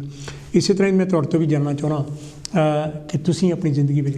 ਹੈਲੋ ਜੀ, ਕੌਣ ਤੇ ਜੀ, ਕਿੱਥੋਂ ਬੋਲਦੇ ਆ? ਵੈਲਕਮ ਹੈ ਜੀ। ਹਾਂ ਜੀ ਡਾਕਟਰ ਸਾਹਿਬ, ਬਹੁਤ ਪਿਆਰ ਭਰੀ ਸਤਿ ਸ੍ਰੀ ਅਕਾਲ ਤੁਹਾਨੂੰ। ਪਿਆਰ ਭਰੀ ਸਤਿ ਸ੍ਰੀ ਅਕਾਲ। ਹਾਂਜੀ, ਕੀ ਕਹਿਣਾ ਚਾਹੋਗੇ? ਮੈਂ ਪੀਟਰਵਾੜਾ ਤੋਂ ਬੋਲ ਰਿਹਾ, ਗੁਰਦੇਵ ਸਿੰਘ ਭੋਗਲ ਜੀ। ਹਾਂਜੀ ਭੋਗਲ ਸਾਹਿਬ, ਬੜੀ ਦੇਰ ਬਾਅਦ ਆਏ ਆ, ਕੀ ਕਹਿਣਾ ਚਾਹੋਗੇ? ਹਾਂਜੀ, ਕਈ ਵਾਰੀ ਤਾਂ ਲਾਈਨ ਲੱਗਦੀ ਨਹੀਂ ਹੈ ਤੇ ਇਸ ਕਰਕੇ ਲੇਟ ਆਏ ਮੈਂ। ਕਈ ਵਾਰੀ ਆਪਣੇ ਬੰਗੜ ਸਾਹਿਬ ਦੇ ਪ੍ਰੋਗਰਾਮ 'ਚ ਲਾਈਨ ਲੱਗਦੀ ਨਹੀਂ, ਤਾਂ ਆਪਣੇ ਰੂਪ ਜੀ ਦੇ ਲਾਈਨ ਨਹੀਂ ਲੱਗਦੀ। ਚਲੋ ਮੈਂ ਇਹਦੇ ਵਿੱਚ ਮੈਂ ਨਾਰਾਜ਼ਗੀ ਨਹੀਂ ਜ਼ਾਹਰ ਕਰਦਾ। ਮੈਂ ਜੇ ਇੱਦਾਂ ਲਾਈਨ ਨਾ ਮਿਲੇ ਤਾਂ ਮਤਲਬ ਇਹ ਹੁੰਦਾ ਵੀ ਉਹ ਪ੍ਰੋਗਰਾਮ ਪਾਪੂਲਰ ਬਹੁਤ ਨੇ। ਥੈਂਕ ਯੂ ਭੋਗਲ ਸਾਹਿਬ। ਕੀ ਕਹਿਣਾ ਚਾਹੋਗੇ? ਤੇ ਮੈਂ ਤੇ ਜੀ ਕਹਿਣਾ ਚਾਹੁੰਦਾ, ਜੋ ਸਾਡੇ ਮਿੱਤਰ ਚੱਡਾ ਸਾਹਿਬ ਮੇਰੇ ਮਿੱਤਰ ਨੇ ਉਹ। ਅੱਛਾ। ਹਾਂਜੀ ਬਿਲਕੁਲ। ਤੇ ਇਹਨਾਂ ਨੇ ਜਿਹੜੀ ਤੁਹਾਨੂੰ ਗੱਲ ਦੱਸੀ ਹੈ ਨਾ ਵੀ ਕਿੱਥੋਂ ਸ਼ੁਰੂ ਕੀਤਾ ਬਿਜ਼ਨਸ, ਇਹਨੇ ਮੈਨੂੰ ਦੱਸਿਆ ਸੀ ਆਲਰੇਡੀ। ਹਾਂਜੀ ਬਿਲਕੁਲ ਇਦਾਂ ਹੀ ਦੱਸ ਕੇ ਗਏ ਨੇ। ਉਹਨਾਂ ਦਾ ਕਹਿਣ ਦਾ ਮਤਲਬ ਇਹ ਸੀ ਵੀ ਜਿਹੜਾ ਸੱਚ ਬੋਲਦਾ ਨਾ ਬੰਦਾ, ਉਹ 'ਚ ਸੱਚ ਵਿੱਚ ਬਰਕਤ ਬਹੁਤ ਹੁੰਦੀ ਆ। ਬਿਲਕੁਲ ਹੈ ਕਿ ਨਾ ਜੀ। ਆਪਾਂ ਜੋ ਮਰਜ਼ੀ ਕਹੀਏ ਵੀ ਝੂਠ ਦੇ ਨਾਲ ਪੈਸਾ ਉਹਨੇ ਇੰਨਾ ਕਮਾ ਲਿਆ, ਇਹ ਕਮਾ ਲਿਆ, ਉਹ ਕਮਾ ਲਿਆ, ਉਹਦੇ ਵਿੱਚ ਇੰਨੀ ਬਰਕਤ ਨਹੀਂ ਹੁੰਦੀ। ਪਰ ਆਪਣੇ ਭੋਗਲ ਸਾਹਿਬ ਇੱਥੇ ਮੈਂ ਨਾਂ ਨਹੀਂ ਲੈਣਾ ਚਾਹੁੰਦਾ, ਉਹਨਾਂ ਬੰਦਿਆਂ ਨੇ ਵੁਲਵਰਹੈਂਪਟਨ ਦੇ ਵਿੱਚ ਬਹੁਤ ਵੱਡੇ ਯਾਨੀ ਕਿ ਇਸ ਵੇਲੇ ਆਪਣੇ ਇੱਥੇ ਇੰਗਲੈਂਡ ਦੇ ਵਿੱਚ ਬਰਤਾਨੀਆ ਵਿੱਚ ਬਹੁਤ ਵੱਡੇ ਯਾਨੀ ਕਿ ਉਹ ਜਿਹੜਾ ਆਊਟਲੈਟ ਹੈ ਉਹਨਾਂ ਦਾ ਜਿਹਦੇ ਵਿੱਚੋਂ ਗਰੋਸਰੀ ਦੀਆਂ ਚੀਜ਼ਾਂ ਤੇ ਹੋਰ ਚੀਜ਼ਾਂ ਦਿੰਦੇ ਹੈਗੇ ਲੋਕਾਂ ਨੂੰ ਵੱਡੇ ਵੱਡੇ ਸਟੋਰਾਂ ਨੂੰ, ਉਹਨਾਂ ਨੇ ਆਂਡੇ ਵੇਚਣ ਤੋਂ ਕੰਮ ਸ਼ੁਰੂ ਕੀਤਾ ਸੀਗਾ ਵੁਲਵਰਹੈਂਪਟਨ। ਬਿਲਕੁਲ ਇਹਨੇ ਵੀ ਮੈਨੂੰ ਬਿਲਕੁਲ ਸੱਚੀ ਗੱਲ ਇਸ ਜਿਹੜੀ ਇਹਨਾਂ ਨੇ ਮੈਂ ਆਪਣੇ ਡਾਕਟਰ ਸਾਹਿਬ ਮੈਂ ਤਾਂ ਆਇਆ ਕਿ ਜਿਹੜੀ ਇਹਨੇ ਗੱਲ ਕੀਤੀ ਮੈਂ ਸਿਰਫ ਉਹਦੀ ਪ੍ਰੋੜਤਾ ਕਰਦਾ, ਮੈਂ ਸਪੋਰਟ ਕਰਦਾ ਜਿੱਦਾਂ ਇਹਨਾਂ ਨੇ ਕਿਹਾ ਆ। ਵਾਕਈ ਜੇ ਰੱਬ ਵਸਦਾ ਤਾਂ ਕਹਿੰਦੇ ਇਸ ਮੁਲਕ ਵਿੱਚ ਮੈਂ ਤੁਹਾਨੂੰ ਇੱਕ ਐਗਜ਼ਾਮਪਲ ਮੈਂ ਦੇਣੇ, ਮੈਨੂੰ ਵੀ ਇੱਥੇ 1962 ਦਾ ਆਇਆ, ਮੈਨੂੰ ਵੀ ਦੇਖ ਲਓ ਕਿੰਨੇ ਸਾਲ ਹੋ ਗਏ, 1962 ਚ ਆਇਆ ਸੀ ਮੈਂ। ਅੱਛਾ ਹਾਂਜੀ ਤੇ ਡਾਕਟਰ ਸਾਹਿਬ ਮੈਂ ਜਦੋਂ ਆਇਆ ਤਾਂ ਮੈਂ ਰੇਲਵੇ 'ਚ ਮੈਨੂੰ ਕੰਮ ਮਿਲਿਆ ਤਾਂ ਮੈਨੂੰ ਬਾਹਰਲਾ ਕੰਮ ਸ਼ੰਟਿੰਗ ਕਰਦੇ ਸੀ ਤੇ ਕੁਦਰਤੀ ਅਫਰੀਕਾ ਤੋਂ ਆਏ ਸੀ, ਗਰਮ ਮੁਲਕ ਸੀ ਤੇ ਠੰਡਾ ਮੁਲਕ ਸੀ। ਤੇ ਮੈਨੂੰ ਆਸਮਾ ਜਿਹਾ ਹੋ ਗਿਆ ਫਿਰ ਠੰਡੇ ਯਾਰਡ ਦੇ ਵਿੱਚ ਕੰਮ ਕਰਦਿਆਂ ਤੇ ਮੈਂ ਜਦੋਂ ਮੈਂ ਗੈਰ ਹਾਜ਼ਰੀ ਹੋ ਗਿਆ ਨਾ, ਮੈਂ ਸਿੱਖ ਤੇ ਗਿਆ ਨਾ, ਤੇ ਚਲੋ ਜਿਹੜਾ ਬੰਦਾ ਇੱਥੇ ਉਦੋਂ ਸਾਨੂੰ ਅਸੀਂ ਨਵਾਂ ਮੁਲਕ ਸੀ ਤੇ ਨਵੇਂ ਲੋਕ ਸੀ, ਇੰਨਾ ਨਹੀਂ ਸੀ ਪਤਾ ਸਾਨੂੰ, ਤੇ ਸਾਨੂੰ ਉਹ ਜਿਹੜੇ ਸਿਕਨੈਸ ਦੇ ਪੈਸੇ ਮਿਲਦੇ ਸੀ ਉਹ ਤੇ ਮਿਲਦੇ ਹੀ ਸੀਗੇ, ਪਰ ਜਿਹੜੇ ਲੋਕ ਸਟੇਸ਼ਨ ਤੇ ਕੰਮ ਕਰਦੇ ਸੀ ਉਹਨਾਂ ਨੇ ਪੈਸੇ ਇਕੱਠੇ ਕਰਕੇ ਮੈਨੂੰ ਘਰ ਦੇਣ ਆਉਣਾ। Here you go. ਮੈਂ ਕਿਹਾ ਜਿਹੜੀ ਚੱਡਾ ਸਾਹਿਬ ਨੇ ਗੱਲ ਕੀਤੀ ਵੀ ਜੇ ਰੱਬ ਕਿਤੇ ਜੇ ਪ੍ਰਤੱਖ ਦਰਸ਼ਨ ਕਰਨੇ ਰੱਬ ਦੇ ਤੋਂ ਇਸ ਮੁਲਕ ਵਿੱਚ ਹੁੰਦੇ ਨੇ ਨਾ। ਦੇਖੋ ਨਾ ਆਹ 60+ ਬੰਦਿਆਂ ਨੂੰ ਇਹ ਵਿੰਟਰ ਫਿਊਲ ਦੇ ਯਾਨੀ ਕਿ ਜਿਹੜਾ ਹੈਗਾ ਪੈਸੇ ਦਿੰਦੇ, ਦੇਖੋ 200 ਪਾਉਂਡ ਬਿਲਕੁਲ ਦਿੰਦੇ ਆ ਜੀ, 100 ਪਾਉਂਡ ਪਰ ਪਰਸਨ ਦਿੰਦੇ ਆ। ਦੱਸੋ ਕਿਹੜੇ ਮੁਲਕ ਦੇ ਵਿੱਚ ਇਦਾਂ ਦੀ ਮਦਦ। ਫਿਰ ਇੱਕ ਡਾਕਟਰ ਸਾਹਿਬ ਮੈਂ ਭੁੱਲ ਨਾ ਜਾਵਾਂ ਤੇ ਮੈਂ ਲਾਇਬ੍ਰੇਰੀ ਦੇ ਕਿਉਂ ਮੈਂ ਪੜ੍ਹਨ ਲਿਖਣ ਦਾ ਮੈਨੂੰ ਬਚਪਨ ਤੋਂ ਸ਼ੌਕ ਆ, ਸਕੂਲ ਟਾਈਮ ਤੋਂ ਮੈਨੂੰ ਸ਼ੌਕ ਵਾ। ਲਾਇਬ੍ਰੇਰੀ ਵੀ ਜਾਇਦਾ ਸੀ, ਕੋਈ ਪੰਜਾਬੀ ਅਖਬਾਰਾਂ ਪੜ੍ਹ ਲਈ ਸੀ, ਉਰਦੂ ਪੜ੍ਹ ਲਈ, ਇੰਗਲਿਸ਼ ਤਾਂ ਪੜ੍ਹ ਹੀ ਲੈਣੀਆਂ ਹੁੰਦੀਆਂ। ਤੇ ਉੱਥੇ ਇੱਕ ਕਪਲ ਆਇਆ, ਇੱਕ ਮੁੰਡਾ ਕੁੜੀ ਆਏ, ਉਹ ਬੰਬੇ ਦੇ ਸੀਗੇ। ਅੱਛਾ ਜੀ। ਹਿੰਦੂ ਮੁੰਡਾ ਕੁੜੀ, ਤੇ ਉਹਦੇ ਨਾਲ ਇੱਕ ਛੋਟਾ ਜਿਹਾ ਬੱਚਾ ਸੀ। ਤੇ ਮੈਂ ਉਹ ਬੱਚੇ ਨੂੰ ਜਦ ਦੇਖਿਆ ਤੇ ਉਹ ਨਵੇਂ ਆਏ, ਉਹਦੇ ਵਿੱਚ ਉਹਨਾਂ ਨੇ ਪਤਾ ਨਹੀਂ ਵੀਜ਼ੇ ਦਾ ਕੁਝ ਕੰਮ ਕਰਾਉਣਾ ਸੀਗਾ ਆਫਿਸ ਦੇ ਵਿੱਚ, ਤੇ ਉਹ ਆਫਿਸ ਵੀ ਹੁਣ ਲਾਇਬ੍ਰੇਰੀ ਦੇ ਵਿੱਚ ਹੀ ਆ। ਤੇ ਮੈਂ ਜਿਸ ਵੇਲੇ ਬੱਚਾ ਛੋਟਾ ਦੇਖਿਆ ਤੇ ਮੈਂ ਉਹਨਾਂ ਨੂੰ ਇਸ਼ਾਰਾ ਕੀਤਾ ਵੀ ਇੱਥੇ ਆ ਜਾਓ। ਅੰਦਰ ਵੜ ਕੇ ਵਿਚਾਰੇ ਆਲੇ ਦੁਆਲੇ ਦੇਖਦੇ ਸੀਗੇ ਤੇ ਮੈਨੂੰ ਪਤਾ ਵੀ ਪਹਿਲੀ ਇੱਕ ਵਾਰੀ ਆਏ ਹੋਣੇ ਆ। ਮੈਂ ਉਹਨਾਂ ਨੂੰ ਆਪਣੇ ਸੋਫੇ ਦੇ ਨਾਲ ਦੇ ਸੋਫੇ ਤੇ ਬਿਠਾ ਲਿਆ ਤੇ ਗੱਲਬਾਤ ਸ਼ੁਰੂ ਹੋ ਗਈ। ਤਾਂ ਮੇਰਾ ਉਹ ਨਾਂ ਪੁੱਛਿਆ, ਕਦੇ ਤਾਂ ਮੈਨੂੰ ਭੋਗਲ ਸਾਹਿਬ ਅੰਕਲ ਜੀ ਕਹਿੰਦੇ, ਕਦੇ ਵਿਚਾਰਾ ਚਲੋ ਨਹੀਂ ਪਹਿਲੀ ਵਾਰੀ ਵਾਕਫੀ ਹੋਈ ਆ। ਤੇ ਉਹਨੇ ਮੈਨੂੰ ਜਿਹੜੀ ਗੱਲ ਦੱਸੀ ਆ, ਮੈਂ ਡਾਕਟਰ ਸਾਹਿਬ ਤੁਸੀਂ ਵੀ ਹੈਰਾਨ ਹੋ ਜਾਣਾ। ਆਪ MA ਪਾਸ, ਮਾਸਟਰ ਡਿਗਰੀ ਉਹਦੇ ਕੋਲ, ਉਹਦੀ ਵਾਈਫ ਕੋਲ ਮਾਸਟਰ ਡਿਗਰੀ। ਕਹਿੰਦਾ ਬੰਬੇ ਦੇ ਵਿੱਚ ਮੈਨੂੰ 8-9 ਸਾਲ ਨੌਕਰੀ ਨਹੀਂ ਮਿਲੀ, ਨਾ ਮੈਨੂੰ ਤਾਂ ਨਾ ਮੇਰੀ ਵਾਈਫ ਨੂੰ। ਅੱਛਾ। ਹਾਂ ਬਿਲਕੁਲ ਨਹੀਂ। ਜੇ ਸੁਣਦਾ ਹੋਵੇ ਤਾਂ ਮੈਂ ਬੇਨਤੀ ਕਰਦਾ ਆ ਕੇ ਦੱਸੇ ਉਹ ਜੀ। ਮੈਂ ਤੇ ਕਹਿੰਦਾ ਮੈਂ ਫਿਰ ਪੜ੍ਹਾਈ ਦੇ ਬੇਸਿਸ ਤੇ ਇੱਧਰ ਆ ਗਿਆ, ਇੱਥੇ ਆ ਗਿਆ। ਇੱਥੇ ਆ ਕੇ ਕਹਿੰਦਾ ਨੌਕਰੀ ਵੀ ਮਿਲ ਗਈ ਅੰਕਲ ਜੀ, ਕਹਿੰਦਾ ਨੌਕਰੀ ਵੀ ਮਿਲ ਗਈ, ਮੇਰੀ ਵਾਈਫ ਵੀ ਆ ਗਈ ਆ ਤੇ ਬੱਚਾ ਤਾਂ ਇੱਥੇ ਪੈਦਾ ਹੋਇਆ। ਤੇ ਕਹਿੰਦਾ ਦੋਨੋਂ ਕੰਮ ਕਰਦੇ ਆ। ਔਰ ਜਿਹੜੀ ਇੱਕ ਗਾਹਾਂ ਦੀ ਅੱਗੇ ਦੀ ਗੱਲ ਕੀਤੀ ਡਾਕਟਰ ਸਾਹਿਬ, ਮੈਂ ਉਹ ਤੁਹਾਨੂੰ ਦੱਸਾਂ, ਮੈਂ ਉਹਦਾ ਮੇਰਾ ਚਿਹਰਾ ਉਹਦਾ ਮੇਰੇ ਮੋਹਰੇ ਉਦੋਂ ਦਿਸਦਾ ਰਹਿੰਦਾ। ਉਹ ਇਸ ਤਰੀਕੇ ਨਾਲ ਉਸਨੇ ਉਹ ਗੱਲ ਦੱਸੀ ਜਿਵੇਂ ਦੁਨੀਆ ਜਿੱਤੀ ਹੁੰਦੀ ਆ। ਉਹ ਇਹ ਦੱਸਿਆ, ਕਹਿੰਦਾ ਅੰਕਲ ਜੀ मैं नौकरी मुझे भी मिल गई है, मेरी वाइफ को भी मिल गई है। कहता और कहता अंकल जी घर भी ले लिया मैंने, मकान भी ले लिया। इन्ना खुश होकर दसिया जिदा दुनिया जितती हुंदी। मैं कहा रब है तो वाकई इत्थे ही आ, है ना जी। फिर एक अपने डॉक्टर साहब एक बारी ना मैनू बटूआ लब्बा बेंच दे थल्लेओं, ते ओ उठ के जड़ा गया होगा कबल को बुजुर्ग जा तो मैं जो उठन लगा मैनू भी देखा थल्ले बटूआ पिया सी। साडे पीटरबर्ग दे जिथे बेंच मैं बैठा सी ब्रिज ते ओदे सामने पुलिस स्टेशन वा। मैं ओह ना बटूआ ओनू दे जाके पुलिस स्टेशन फड़ा दिता। डॉक्टर साहब मैं महीने 1.5 महीने बाद मैंने चिट्ठी आ गई। उस वेले टैलीफोन तो बहुत होंदे नहीं सी, 1962-63 की गल करदा मैं। ते मैनू चिट्ठी आ गई। मैं जा गया तो मैं हैरान रह गया। तो वो बटूआ कहता कोई किसी ने क्लेम नहीं किया, बटूआ मेरे हाथ फड़ाता। दसो कोई अपने इंडिया च कोई दऊगा तुहानू इदां? ओदा तोड़ी जेब चों कढ लणगे। ਤੇ ਇਸ ਕਰਕੇ ਮੈਂ ਡਾਕਟਰ ਸਾਹਿਬ ਤੁਹਾਨੂੰ ਸਾਂਝ ਪਾਉਣ ਆਇਆ ਕਿ ਚੱਡਾ ਸਾਹਿਬ ਜਿਹੜੀਆਂ ਗੱਲਾਂ ਕਰਕੇ ਗਏ ਨੇ ਬਿਲਕੁਲ ਸੱਚ ਬੋਲੇ ਆ। ਜਿੱਦਾਂ ਇਹਨਾਂ ਨੇ ਸ਼ੁਰੂ ਕੀਤਾ ਤੇ ਸੱਚ ਦੇ ਵਿੱਚ ਬਰਕਤ ਬਹੁਤ ਆ। ਤੇ ਇਹਨਾਂ ਲੋਕਾਂ ਦੇ ਨਾਲ ਅੰਗਰੇਜ਼ਾਂ ਨਾਲ ਬਾਹ ਪਿਆ, ਉਹਨਾਂ ਦਾ ਤਾਂ ਮੇਰਾ ਵੀ ਇਹਨਾਂ ਨਾਲੇ ਜ਼ਿਆਦਾ ਪਿਆ। ਬਿਲਕੁਲ ਬਿਲਕੁਲ ਓਕੇ ਜੀ, ਥੈਂਕ ਯੂ। ਫਿਰ ਮੈਂ ਮੈਂਬਰ ਉਹ ਇੰਟਰਫੇਸ ਸੁਸਾਇਟੀ ਰਿਹਾ, ਲੈਕਚਰ ਕਰਨ ਜਾਣਾ ਪਿਆ ਮੰਦਰਾਂ 'ਚ, ਮਸੀਤਾਂ 'ਚ, ਗੁਰਦੁਆਰਿਆਂ 'ਚ, ਹਾਲਾਂ ਦੇ ਵਿੱਚ। ਇਹਨਾਂ ਦੇ ਨਾਲ ਬੜਾ ਬਾਹ ਪਿਆ। ਡਾਕਟਰ ਸਾਹਿਬ ਵਾਕਿਆ ਇਹ ਲੋਕ ਬਹੁਤ ਅੱਛੇ ਨੇ। ਤੇ ਮੈਨੂੰ ਇੱਕ ਦਿਨ ਮੇਰਾ ਆਪਣਾ ਮਿੱਤਰ ਕਹਿੰਦਾ ਡਾਕਟਰ ਸਾਹਿਬ ਮੈਂ ਆਪ ਗੱਲ ਕਰਕੇ ਤੁਹਾਤੋਂ ਮੈਂ ਖਿਮਾ ਲੈ ਲੈਣੀ ਆ। ਆਪਣਾ ਮੇਰਾ ਮਿੱਤਰ ਕਹਿੰਦਾ ਭੋਗਲ ਯਾਰ ਮੈਂ ਸਾਨੂੰ ਤਾਂ ਸਮਝ ਨਹੀਂ ਲੱਗਦੀ। ਮੈਂ ਕਿਹਾ ਕੀ ਨਹੀਂ ਸਮਝ ਲੱਗਦੀ ਤੈਨੂੰ? ਤੇ ਕਹਿੰਦਾ ਦੇਖ ਲੈ ਇਹਨਾਂ ਦੇ ਚਰਚ ਬੰਦ ਹੋ ਗਿਆ, ਅਸੀਂ ਕਹਿੰਦਾ ਲੈ ਕੇ ਮੰਦਿਰ ਬਣਾ ਲਿਆ ਤੇ ਨਾਲੇ ਗੁਰਦੁਆਰੇ ਬਣਾ ਲਏ। ਮੈਂ ਕਿਹਾ ਮੈਂ ਤੈਨੂੰ ਇਹਦਾ ਜਵਾਬ ਦਿਆਂ। ਪੁੱਛੋ ਤੇ ਨਾ ਮੰਦਿਰਾਂ ਦੀ ਲੋੜ ਆ, ਨਾ ਚਰਚਾਂ ਦੀ ਲੋੜ ਆ, ਨਾ ਗੁਰਦੁਆਰਿਆਂ ਦੀ ਲੋੜ ਆ। ਜੋ ਕਿ ਅਸੀਂ ਮੰਦਿਰਾਂ, ਮਸੀਤਾਂ, ਚਰਚਾਂ 'ਚ ਲੈਣ ਜਾਂਦੇ ਨੇ, ਪਰਮਾਤਮਾ ਨੇ ਇਹਨਾਂ ਨੂੰ ਪਹਿਲਾਂ ਹੀ ਦਿੱਤਾ ਹੋਇਆ। ਬਿਲਕੁਲ ਬਿਲਕੁਲ ਬਿਲਕੁਲ। ਯਾਰ ਕਹਿੰਦਾ, ਅੰਕਲ ਕਹਿੰਦਾ ਮੈਂ ਨਹੀਂ ਸੋਚਿਆ ਏਦਾਂ। ਮੈਂ ਕਿਹਾ ਸਹੀ ਗੱਲ, ਮੈਂ ਕਿਹਾ ਉਹ ਮੰਨ ਕੇ ਗਿਆ, ਉਹ ਵੀ ਲਾਇਬ੍ਰੇਰੀ ਮਿਲਿਆ ਮੈਨੂੰ। ਬਿਲਕੁਲ ਬਿਲਕੁਲ ਬਿਲਕੁਲ। ਇਹ ਚੱਡਾ ਸਾਹਿਬ ਦੀ ਗੱਲ ਬਿਲਕੁਲ ਸੱਚੀ, ਮੈਂ ਤਾਂ ਆਇਆ ਸੀ ਹੁਣ। ਓਕੇ ਜੀ, ਬਹੁਤ ਮਿਹਰਬਾਨੀ ਜੀ, ਬਹੁਤ ਮਿਹਰਬਾਨੀ ਡਾਕਟਰ ਸਾਹਿਬ, ਬਹੁਤ ਮਿਹਰਬਾਨੀ। ਇਹ ਤਾਂ ਸੀ ਭੋਗਲ ਸਾਹਿਬ ਪੀਟਰਬਰਾ ਤੋਂ, ਬਹੁਤ ਵਧੀਆ ਕਵਿਤਾ ਵੀ ਲਿਖਦੇ ਹੈਗੇ ਆ। ਤੁਸੀਂ ਵੀ ਜਿਹੜਾ ਹੈਗਾ ਅਜੇ ਸਾਡੇ ਨਾਲ ਸੰਪਰਕ ਕਰ ਸਕਦੇ ਹੈਗੇ ਆ। ਸਾਡੇ ਕੋਲ ਅਜੇ ਵੀ 7 ਮਿੰਟ ਤੋਂ ਉੱਪਰ ਟਾਈਮ ਅਜੇ ਹੈਗਾ। ਅਤੇ ਜਿਸ ਤਰ੍ਹਾਂ ਮੈਂ ਗੱਲ ਸੀ ਕਰ ਰਿਹਾ ਲੈ ਵੀ ਇਸ ਮੁਲਕ ਨੇ ਮੈਨੂੰ ਬੜਾ ਕੁਛ ਦਿੱਤਾ ਹੈਗਾ, ਮੈਂ ਇਹਨਾਂ ਦਾ ਬੜਾ ਗ੍ਰੇਟਫੁਲ ਹੈਗਾ। ਜੇ ਮੈਂ ਡਾਕਟਰੇਟ ਲੈਵਲ ਤੱਕ ਯਾਨੀ ਕਿ ਜੇ ਪੜ੍ਹਾਈ ਵੀ ਕੀਤੀ ਹੈਗੀ ਤਾਂ ਇਹਨਾਂ ਨੇ ਮੈਨੂੰ ਪੂਰੀ ਜਿਹੜੀ ਹੈਗੀ ਆ, ਮੈਨੂੰ ਪੈਸੇ, ਪੂਰੀ ਤਨਖਾਹ ਵੀ ਦਿੰਦੇ ਰਹੇ ਅਤੇ ਪੂਰੀ ਯਾਨੀ ਕਿ ਜਿਹੜਾ ਹੈਗਾ ਮੇਰੀ ਫੀਸ ਵੀ ਇਹਨਾਂ ਨੇ ਜਿਹੜੀ ਹੈਗੀ ਹੈ ਪੂਰੀ ਦਿੱਤੀ। ਜਿੰਨੀ ਵੀ ਪੜ੍ਹਾਈ ਇਸ ਮੁਲਕ ਵਿੱਚ ਕੀਤੀ ਹੈ, ਡਿਪਲੋਮੇ ਕੀਤੇ, ਸੋਸ਼ਲ ਵਰਕ ਦਾ ਡਿਪਲੋਮਾ ਕੀਤਾ। ਹੈਲੋ ਜੀ, ਕੌਣ ਤੇ ਜੀ, ਕਿੱਥੋਂ ਬੋਲਦੇ? ਵੈਲਕਮ ਹੈ ਜੀ। ਜੀ ਡਾਕਟਰ ਸਾਹਿਬ ਬਲਵੀਰ ਰਾਏ ਬੋਲ ਰਹੇ। ਬਲਵੀਰ ਜੀ, ਕੀ ਕਹਿਣਾ ਚਾਹੋਗੇ? ਕਹਿਣਾ ਜੀ, ਪ੍ਰੋਗਰਾਮ ਤੁਹਾਡਾ ਸੁਣਿਆ ਨਹੀਂ ਮੈਂ। ਇਸ ਗੱਲ ਹੈ ਵੀ ਜਿਹੜਾ ਜ਼ਿੰਦਗੀ ਵਿੱਚ, ਪਰ ਮੈਂ ਹੁਣ ਥੋੜੀ ਜਿਹੀ ਗੱਲਬਾਤ ਸੁਣੀ ਆ, ਉਸ ਤੋਂ ਮੈਨੂੰ ਥੋੜਾ ਜਿਹਾ ਆਈਡੀਆ ਜਿਹਾ ਲੱਗ ਗਿਆ। ਹਾਂਜੀ ਹਾਂਜੀ, ਕਰੋ ਗੱਲ। ਗੱਲਬਾਤ ਤਾਂ ਗੋਲ ਦੀ ਚੱਲਦੀ ਹੈ ਵੀ ਜ਼ਿੰਦਗੀ 'ਚ ਜੇ ਕੋਈ ਅਚੀਵਮੈਂਟ ਹੋਈ ਹੈਗੀ ਆ ਜਿਹੜੀ ਚਾਹੁੰਦੇ ਸੀ, ਇਹੀ ਗੱਲ ਆ ਚੱਲਦੀ। ਇਹ ਜੇ ਵੀ ਤੁਸੀਂ ਜ਼ਿੰਦਗੀ ਵਿੱਚ ਕੀ ਅਚੀਵ ਕਰਨਾ ਚਾਹੁੰਦੇ ਸੀ ਤੇ ਕੀ ਡਿਫੀਕਲਟੀਜ਼ ਆਈਆਂ ਤੇ ਕੀ ਤੁਸੀਂ ਅਚੀਵ ਕਰ ਲਿਆ ਗੋਲ ਆਪਣਾ ਜਾਂ ਨਹੀਂ? ਹਾਂਜੀ, ਬਹੁਤਾ ਤਾਂ ਗੱਲ ਇੱਦਾਂ ਹੈਗੀ ਵੀ ਅਚੀਵਮੈਂਟ ਜਿਹੜੀ ਹੈ ਨਾ, ਕਈ ਵਾਰੀ ਤਾਂ ਸਾਰੀ ਉਮਰ ਨਹੀਂ ਪਤਾ ਲੱਗਦਾ ਵੀ ਅਚੀਵ ਕਰਨਾ ਕੀ ਆ।